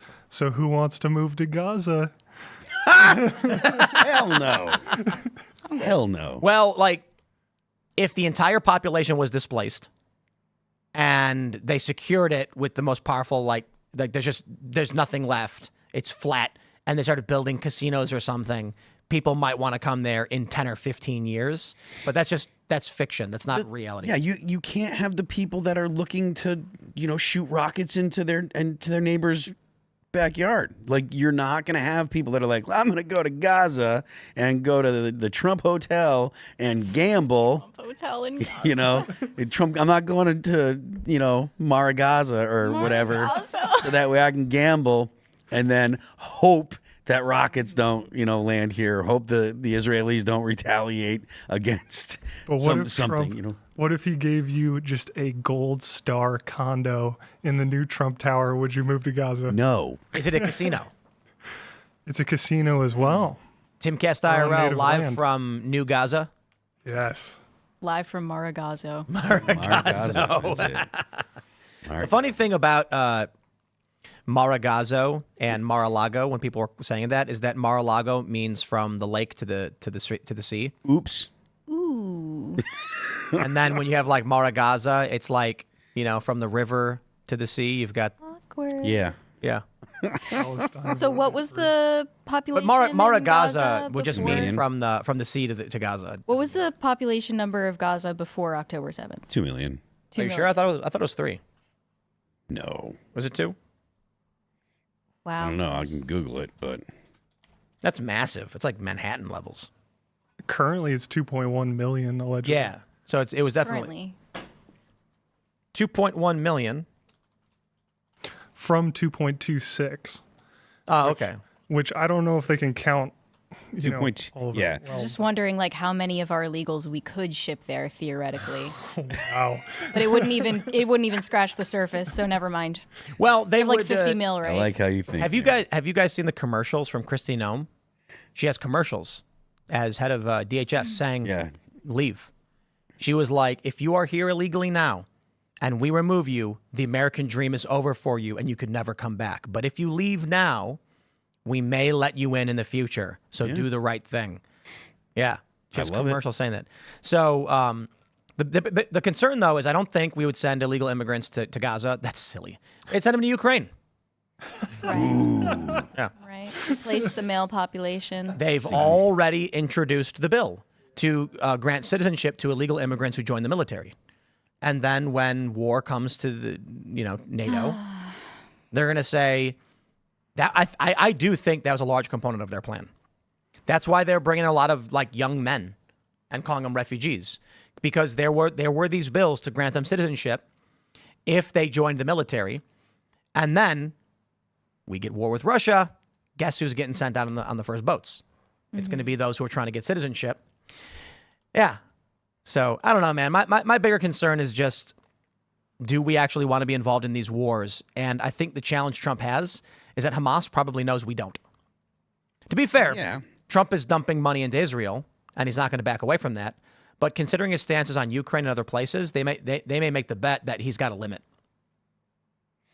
Well, I mean, it's really the American people that have the limit, and I think that even the people that are, that have a positive view of Israel, they don't want Americans going and fighting in Israel or in Gaza at all. That is, I think the unpopularity of that question would be somewhere in the 80s. That would be another 80-20 issue. Like, there aren't a lot of people that are like, yeah, man, let's send Americans over to Gaza to fight for Israel. No one's going to want that. Nobody's going to want that. We're going to go to Super Chat. So if you haven't already, would you kindly smash that like button, share the show with everyone you know, and stay tuned. The Uncensored Call-In Show will be coming up at 10 p.m. at rumble.com/Timcast IRL for premium members. So check it out. It's going to be a lot of fun. Not so family friendly, but we're going to take calls from the members of our Discord server, and then we got some stories for you that are not so family friendly. We'll get into. All right, the deplorable Mrs. Drake super chat saying Greenland was named to trick people into going there. After we acquire it, let's change it to red, white, and blue land. Isn't it fascinating that Greenland is just ice? Actually, what we should call it is what it really is: frozen hellscape. Tundra. We're not after it because it's not like there's going to be parties up there. We're after it because it's strategically relevant. Trump could offer the people of Greenland $1 million each, and it would be about $58 billion. So imagine if he said... It's like nothing. For the United States, that's one USAID rounding error. Yeah. Right? That's 1 month of Doge. So that's a lot of money. But for Greenland and control of the Northwest Passage, imagine if Trump said, you don't even need $1 million. You could say $200,000 and say $10 billion to buy Greenland. We'll give each resident of Greenland will get $200,000 from the U.S. government if you vote to join. It's not going to happen, but I mean, that's something the government could do easily to buy it. I do think that it was cool that Trump was like, look, the people of Greenland should decide their own destiny and stuff like that. And then he said... He followed up that comment literally right after that saying, but we're going to take it, basically, like if they like it or not. We're taking it one way or another. One way or another. I think that the impression that I got from taking it wasn't that the U.S. is going to like actually just like annex it, but it's going to be like, look, we've got a military base. We're going to have military bases in Greenland because it's necessary for global security. He's going to give money. I mean, look, $1 million. Let's say he offered $50,000. $50,000 to each household, and it was like $1 billion. The people there are going to be like, why not? Yeah. We get U.S. passports, we get U.S. security, we get investment infrastructure and hard cash. I think Trump's going to win over Greenland. Well, not a lot of people. What we could do too to appease the liberals is we could call it Rainbow Land to shout out to the LGBTQ community, and then we maybe can they would send clap all of the for gay it. people there. Yeah, right? Gays to Greenland. Right? They're going to want to go there. All right. All the best parties They can't be naked all the time if they go there. Cool. Hey. So no, they're not going to want to go. It's not that it's always cold. In the summer, it's almost always sunny. And what people don't understand about, say, like Alaska has the longest growing season because a lot of sunlight. And so they have massive vegetation, massive. So in the summer, it's crazy. In the winter, it's crazy. That's all it is. It's extremes. Let's go. We got Man of History says, Tim, earlier you were talking about pizza and or food with the best ingredients. If you're ever in the Houston area, may I recommend pepperonis? Indeed, you can. Papa John's is the best. And that is not me just saying, man, I sure love pizza. When you look at the ingredients, Little Caesars and Papa John's are the best, but Papa John's is slightly better than Little Caesars. The ingredients are largely the same, but Papa John's actually makes it on the spot. They take the dough. The dough is, it's like flour, yeast, and water. That's it. And they literally just make regular and like salt or something. And their cheese is legit, real cheese. The sauce is minimal ingredients. Papa John's uses like real ingredients. Pizza Hut puts Splenda in their crust. Yeah, Little Caesars is good, but they're like they make them on the spot. But the dough is pre-made, I believe. The crusts are like pre-made and shipped there, though the ingredients still are just like flour and yeast. And then Domino's has a bunch of stuff in their crust as well, like preservatives or whatever. Papa John's is the way to do it. I'm a big fan. All right, we have a bunch of super chats saying F. There's no sound. There's no sound. We figured that one out. Thanks for paying to let us know. Yes. All right. Captain Winkle says, yeah, one of my chats was finally read about Ukraine and the cartels. I even have the white cat t-shirt, and everyone thinks it's a portrait of my cat, Mr. Bunkers. Keep up the great work. Amo Ghost Girl. What does that mean? I don't know. Amo? Don't know. All right. Let's grab some more super chats. It is freezing on me. Jonathan Velez says, Byron dumped on Wu and Luna flamed all 4 sanctuary mayors today. Pure gold. Can't forget Mace slamming them too. Indeed. Also, another interesting story we didn't get into was the criminal investigation into the Tate brothers in Florida. And Byron Donalds came out in support of it. I'm actually largely freaked out by it because I feel the only reason they're going after him is because he's famous.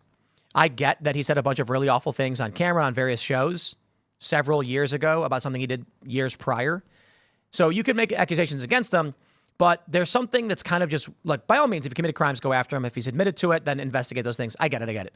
I'm just saying it kind of freaks me out that some dude, he flies to Florida and then immediately they're like, we have launched a criminal investigation or executing search warrants against him. And it's like, whoa, like that's kind of, I don't know. It just feels kind of weird. I don't know. What do you guys think about that? You think they should be doing that?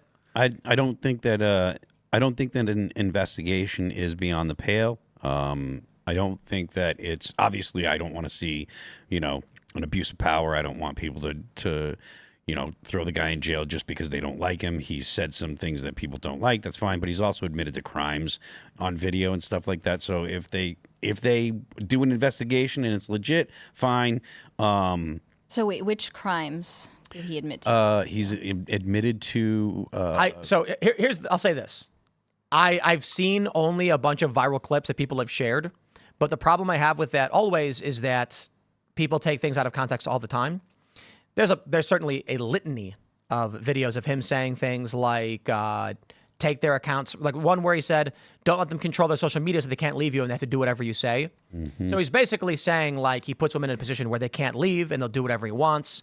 They'll get the issue, I suppose, is that some of the accusations made against them have to do with underage girls. All of this is really, really awful stuff. Mm-hmm. And so part of me is like, if a guy goes on camera and says he did it, you got to investigate him.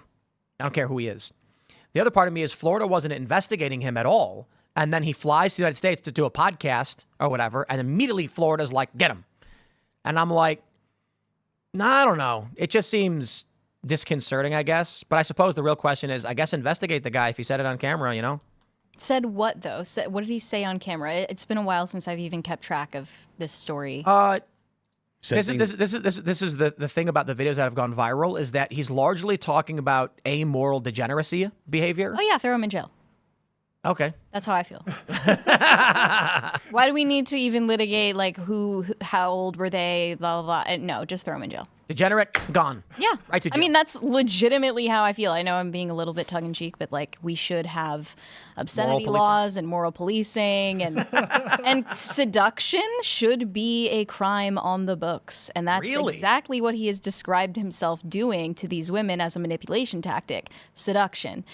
I think one clip that was circulating recently, which is what you said, I think you were off air when you said it was like the reason why he was kicked off Big Brother in the UK. Yeah. The video of him beating that chick with a belt, and then he said like, "Oh, we were just doing like BDSM." I don't care, go to jail. But I don't know how true. People have figured out that chick is allegedly. What does he call it? His bottom bitch. It's like his favorite. Vivian. Yeah. Vivian is her name. She's since claimed on video that it was all consensual and whatever. Who cares? But people have done the math and figured out that she was in fact like 15 in that video. again, don't care. We Lock don't him up. even lock him up. Basically, that's how I feel. Like if you're being a degenerate and promoting that, like The thing I don't care what happens to you. Like I'm not going to lose sleep over it. The issue I see with it is that at this point, the dude clearly is not going to be holding any evidence or have any proper on him that's going to be any evidence for any crime. Yeah. After the Romania thing fell apart, which is weird. Like, how does the Romania case against him fall apart? But I'm pretty sure they didn't drop the charges, though. In Romania? Yeah. I think, well, I don't follow it all that much, but it's been it's been a couple years now, hasn't it? Yeah, I don't follow it that closely either, but I'm pretty sure they did not drop the charges. But it has completely fallen apart to the point where he was able to leave the country. Yeah. And he's not going back. Right. Yeah. If I understand, But I thought that they were going to extradite him to the UK because what he I was- also faces charges in the UK, and he's Interesting. not there. That's what I So thought. is the US going to extradite him to the UK? That is an ally of ours. I don't know. We're responsible to do that. Yeah, I mean, look, the overall situation for Andrew Tate is not looking good in general. Like, he's got a lot of money and he's got a lot of people that have bought into his club and everything. He says the most bizarre things. So he was on PVD, right? Yeah. That's why he's in Florida. Yeah.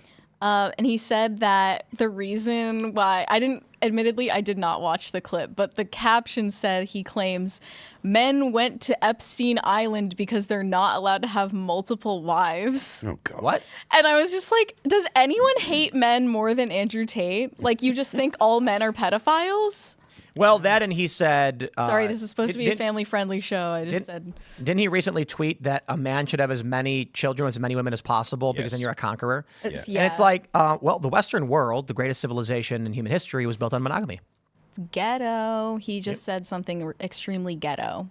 Oh, all right, here we go. We got the real Hydro. He's got a couple of good ones today. He says, Tim, you should just become a Christian already. You know it's the best path, and you already know so much about Christianity.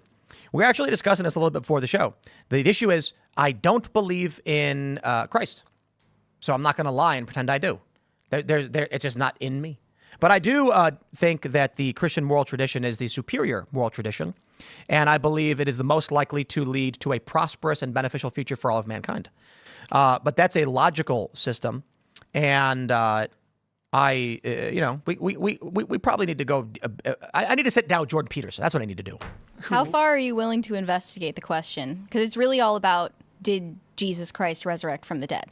Sure. I recommend a book on this called The Case for Christ by Lee Strobel. Goes through the witness accounts and historical documents from the time, and just argument by argument, I think that it would really resonate with you or someone who feels Perhaps. similarly to you. I grew up Catholic. I think the first problem I had was the Catholic Church did nothing to actually teach philosophical understanding of their moral framework and belief structure. They took it for granted, largely, and they did not explain it very well, which led to my family, or I should say me personally, becoming a teenage angsty atheist. Only for a few years, though, until I actually started reading about quantum physics and philosophy, and then spoke with a few individuals and said, oh, wow, okay, I do believe in God, and I do believe that there is, like, divine will and things like this, but I don't understand how that then confers to a mandate in the Bible or, like, that scripture as the structure of what is true and blah, blah, blah. So what I can say is, I think that God is observable. I think God exists. I think God does play a role in the universe and on Earth, and he certainly does intervene in existence and creation. But I don't believe, I don't know why I would follow Scripture. I don't know that it's proven to me in any meaningful way that it is fact. And I've been told throughout my life, just you have to have faith in it. And I'm like, well, to be fair, telling me to have faith doesn't actually ignite faith within me. And I'm not going to lie and pretend it does. So, What do you think you would need to see to believe in Jesus's reality, I suppose? Because history, there's a bunch of different historical documents that prove he lived. What would you need I believe he lived. And I think the political component of the story is of a great man. It's fascinating. I watched The Passion for the first time a year and a half ago. And the message I got from it was deeply political. I don't know that anything short of a miracle would change my mind. I just don't. I can see the logic in the moral structure and why I view it as largely superior. The Constitution, the moral framework of the United States, the success the United States has had, and the vision we as a nation, and the good people of it, not everybody, have for the world and what we're building and hoping to create. I can look at the past and I can look to our plans for the future and say, I believe largely that the Christian moral tradition has led us on the right path, and its current structures, particularly the Ten Commandments, are the simplest way to explain the best logical path forward for a sound system that will bring us to prosperity. I can look at other moral traditions and say, wow, they do really bad things we don't like, and that is a bad thing. We don't want to follow that. But I don't know if it's ever possible to convince me of a faith-based system just to believe in it. And again, I'm not going to pretend that you could. If someone came to me and said, read this book, with all due respect, I'm going to read the book and say, that's a really interesting opinion from a guy who experienced something I did not, you know? Well, it's not a personal account. He is a historian, so I highly recommend that. All right, I'll take a look. Do you believe in heaven and hell? No, not really. You know, maybe I do, and 20%. Nancy Pelosi is going to hell. I'm just kidding. I want to, because I would agree with that. Pray for Nancy Pelosi. No, everybody. I don't know if I don't know if I believe in the traditional Christian's view of a heaven and a hell, but I think when you have conversations about religion with theologians, it goes from a more simple view to a more philosophical, expansive view. And so, talking with Seamus about it, the way he described it, and you know, I don't want to cite Seamus because I could be getting this wrong, and I don't want to imbue beliefs on him that are not correct. But I've had people explain to me that the perception of hell as like caves with fire is overly simplistic and meant to describe a phenomenon to people who were at the time illiterate or incapable of understanding, and that what you're actually saying is that you will be separate from God and outside of His warmth, His love, His creation, and so heaven is an indescribable phenomenon of being with God, and hell is without. And in that regard, probably I'd agree with largely something in that respect. Well, if Seamus said that, he would be correct. It's probably what he said. I just didn't want to be like, because I don't remember exactly what he said. No, shout out Seamus. I share that belief as well. Yeah. So, but we'll grab some more super chats, and we can talk more about this maybe in the uncensored for a few minutes. What do we have here? Let's see. Tao HK says, no, Tim, religion is a cult like the left that uses God to enact war for land. I would say this. Wow. I believe that, with all due respect, that is how I viewed things when I was in high school. I am not saying that to imply that the belief itself is sophomoric. I am saying that upon reading books on philosophy and morality, and again, reading about quantum physics played a big role in this. And that's all just really faith-based, to be completely honest. I'm assuming these things are correct. So I try to build things based off of what I can touch, smell, see, and hear and interact with in the world and how I can make things work. So I don't completely agree with that. I do agree evil people will manipulate things to their ends. So when you take a look at wokeness, you can take a look at things that are inherently good that are turned evil. Fighting racism, I think, is a good thing. It is bad that people mistreat others because of the way they look. I'm not a fan of that. The woke have turned that into an evil structure. They've used that as a weapon. Certainly, Christianity has strong and good moral traditions and structures. The Ten Commandments are largely, I would say, a great logical system for a prosperous society.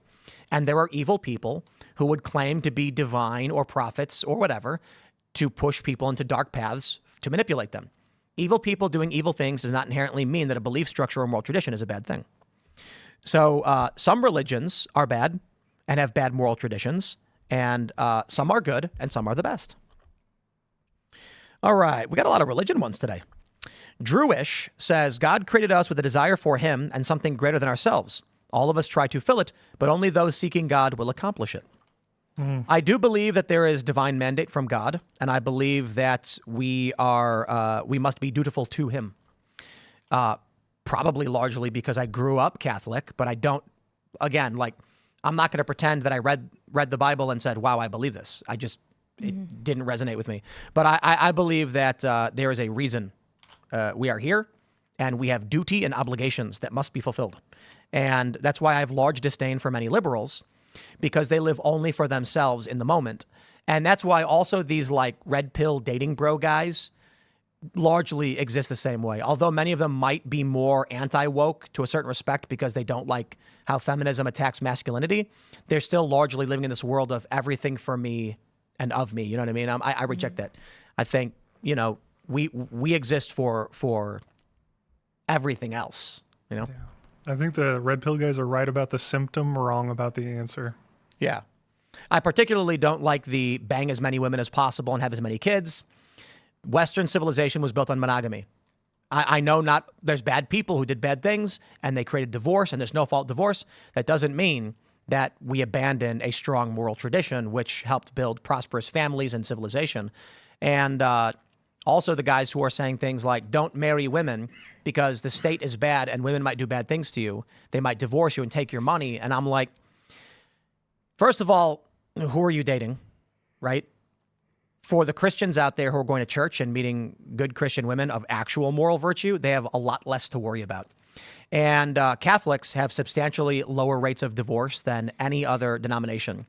We talked about this on the Culture War last week when we were debating, can the West survive without Christianity? And it was funny because it was like, you know, the fellow who was making the argument against Christianity as a strong moral tradition, like as a requirement, said Christians have comparable rates of divorce to secular individuals, except for Catholics who have like a ridiculously low rate of divorce. And then it's like fertility among Christians is only slightly higher than liberals, except for Catholics who have substantially higher fertility rates. And so I'm like, you know, practice what you preach, man. Anyway, let's grab some more super chats and maybe we're going to talk about the religion all the time. Real Hydra with another banger. He says there is an app called Yuka, Y-U-K-A. You can scan your food and it will tell you how healthy it is for you. Tim, you talk a lot and forget you have a guest. Sometimes. But Yuka is interesting. One Love Doge says ban pet food dye. Well, there we go. Trident54 chimes in. Anyone else remember when a bunch of old white Democrats held up auction paddles? Need no punchline. The memes write themselves. They do. Track Media Only says SCOTUS basically ruled they didn't want to rule on it. So it isn't on them to enforce anything. It would be the lower court trying to. Indeed. And Alito was stunned. He was like, what? We just need to say outright, it's simple. They have no authority over the executive branch to issue this ruling. But of course, Supreme Court is scared. They are terrified. Jonathan Westcott says, careful, Tim. West Virginia might raid you for having Pop-Tarts with artificial dyes now. That'd be a funny bit. We should do it. The law passes and like SWAT kicks the door in and they're like, where are the Pop-Tarts? I don't know where they're at. They're all in my mouth. They like punch a hole in the drywall and pull out just boxes and boxes of Pop-Tarts. Those aren't mine, I swear. Book 'em, boys. Real Hydro, man. You've got a lot of serious super chats today. He says, most aluminum cans have a thin plastic lining on the inside. We are made of plastic. If you want to eat good, get chickens, LOL. Based. True. Did you know that it is impossible to be depressed if you have chickens? I'm not a doctor, and I have no scientific evidence for this, but I have to imagine anybody who's depressed who just simply watches chickens could not help but laugh. It's impossible. And have you ever watched chickens? You know, I haven't, but now I think I might have to. You have to. It's hilarious. They're so dumb, and they make funny little noises. The hens, they go "Pop, pop, pop, pop, pop," as they walk around, and they want food from you. They're hilarious. How could you look at them and be mad or upset? You're gonna sit there and be like, "This is the greatest thing I've ever seen." So you're not a dog person or a cat person. You're a chicken person. Oh, dogs are great too, but like. Dogs are great for different reasons. Dogs are like loyal soldiers, you know, who will stand by you in your time of need. Cats are pompous little, you know, I don't know. They're pompous. I love them. Yeah, but they exploit you, but it's okay. It's okay. We tolerate that. Chickens, you know, we got a cat and we got a chicken right here. See, we like them. Chickens are just hilarious. They're so dumb. It's like you wonder how they can survive. They just like walk and they just poop where they stand. It is incredible how dumb they are. They made it this long. But they're dumb. Roosters have more honor than most liberal men and many conservative men. He's talking about you, Kyle. Roosters will sacrifice themselves fighting off a predator to protect the hens. And you see stories all the time on X where it's like There was one very famous viral post that had millions of views. And it was like, farewell to the noble rooster. He was fighting off a hawk that was attacking the coop, and he saved his girls. And Roberto, who is now going on, he'll be 4 years old. He's getting old. He's our king regent of Chicken City. We had a moment a few years ago where the chicken coop was totally encased except for a small door. The chickens could come out and graze in the little garden that we had. And a hawk swooped down and he yelled, alerted the hens, and they all the hens ran towards the door. He led them there and then stopped outside the door and waited for all of them to go in before he went in. That's divine right. masculinity right there. That's the noble rooster. And we call chickens cowards, yet chicken males die for their families on a daily basis. And there are a lot of men. You ever see the viral video where the flood hits and the dad jumps on the table and abandons his family? What? There's a family sitting at a table and a rogue wave hits and water breaks through and the dad just jumps up and runs for it. Oh my God. And leaves the family behind. Terrible. Embarrassing. It is See a lot of that so these embarrassing. days. Yeah, absolutely. And then you have stories of a pizza delivery man who saw a burning building and ran in to rescue 2 children and suffered burns to his arms. Yeah. Because there are strong men out there, right? Roosters, they're a good example. We call people chicken when they're cowards, but roosters are less likely to engage in cowardice, in my opinion, at least from what I've seen, than a lot of humans. A lot of humans. So, get chickens. They're based. Let's grab some more super chats. Ben Jammin says, to those small government conservatives, it's safe to allow the Fed to ban poison from food. Agreed. I agree. Fungus Among Us says, which side of the butter of the Pop-Tart do you butter? Obviously the dry side. You keep the frosting on the other side. The butter's not going to soak into the frosting. So Pop-Tarts are delicious, but they get the dry corners, a little dry. They're still good, but when you butter a Pop-Tart, not only are you damaging your health, you're enjoying a delicious treat. Let's grab a couple more. What does it say? How do you say Kyoka Soma? What if they couldn't find Dems to pull because they've been deported? Haha. Jimmy says July 4th, 2026 will be the 250th birthday of America. It's 16 months away. Let's have the greatest celebration ever. We got to start planning for that. Trump was talking about that. Yeah. He was doing a big ceremony, like every state would have a big party. It's next year, right? Yeah, 16 months away. That's going to be boost during Trump's second term. A fun fact, the average length of an empire, 250 years. Mm-hmm. Indeed, but the question is, how long has America been an empire? Since after World War II? Then the next question is, does speed of communications increase the rate by which an empire will collapse? So when we look back at all empires, their communications were all very slow and usually handwritten notes until now. One could argue the United States became an empire after World War II with the creation of a liberal economic order, but we have digital communications, so that rapidly speeds up social development, for better or for worse. Interesting point. So could this be the end? Maybe not. Maybe we got 200 years left. Some argue that we're entering the Roman Empire phase. The Republic is dying. But don't forget, the Roman Empire had 200 years of prosperity. So we won't know any better. Trump will become Emperor of America, conquer Canada and Greenland, and subjugate Europe. And everyone will live in prosperity with wealth for 200 years until the empire collapses. Wow. Do you guys see Gladiator 2 by chance? No. Great movie. Really? But it had this one line that I thought was fantastic. He said, "The gates of hell are open every day. Smooth is the descent and easy is the way." And he said that to the emperors. I thought it was fantastic. Oh, geez. All right, everybody. If you haven't already, would you kindly smash that like button, share the show with everyone you know. If you really do like the show, share it. It really does help. And head over to rumble.com/Timcast IRL if you haven't already. The uncensored call-in show will be coming up. We've got some uncensored content for you. Not so family-friendly, so we leave it for when the kids go to bed. And you can join Rumble Premium to watch by going to Timcast Premium, which will redirect you to Rumble, where you can use promo code TIM10. Real easy to sign up. Don't forget to also join the Timcast Discord server. If you want to call into the show, you got to go to timcast.com and join our Discord community of over 20,000 individuals. They're building shows. They're networking. Don't just be a passive viewer of the news. Get involved. There's 20,000 plus people, I think 22 or more. And you can meet people, make friends, and be an active participant in the world around you. This is how you get started. If you're wondering how can I be involved, that's how you do it. Or it's one way at least. You can follow me on X and Instagram at Timcast. Kevin, do you want to shout anything out? Yeah, follow me on YouTube at 67Kevin, spell out the numbers. And also Frontlines Turning Point USA on X to see some of my reporting. You can find me on both X and Instagram at Mary Archived, and you should also go subscribe to Pop Culture Crisis. We go live every Monday through Friday at 3 p.m. Eastern.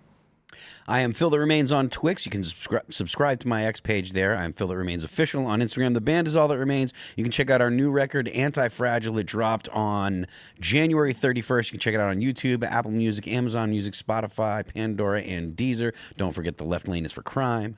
We will see you all over on the Rumble Premium Uncensored show, rumble.com/TimcastIRL. Thanks for hanging out.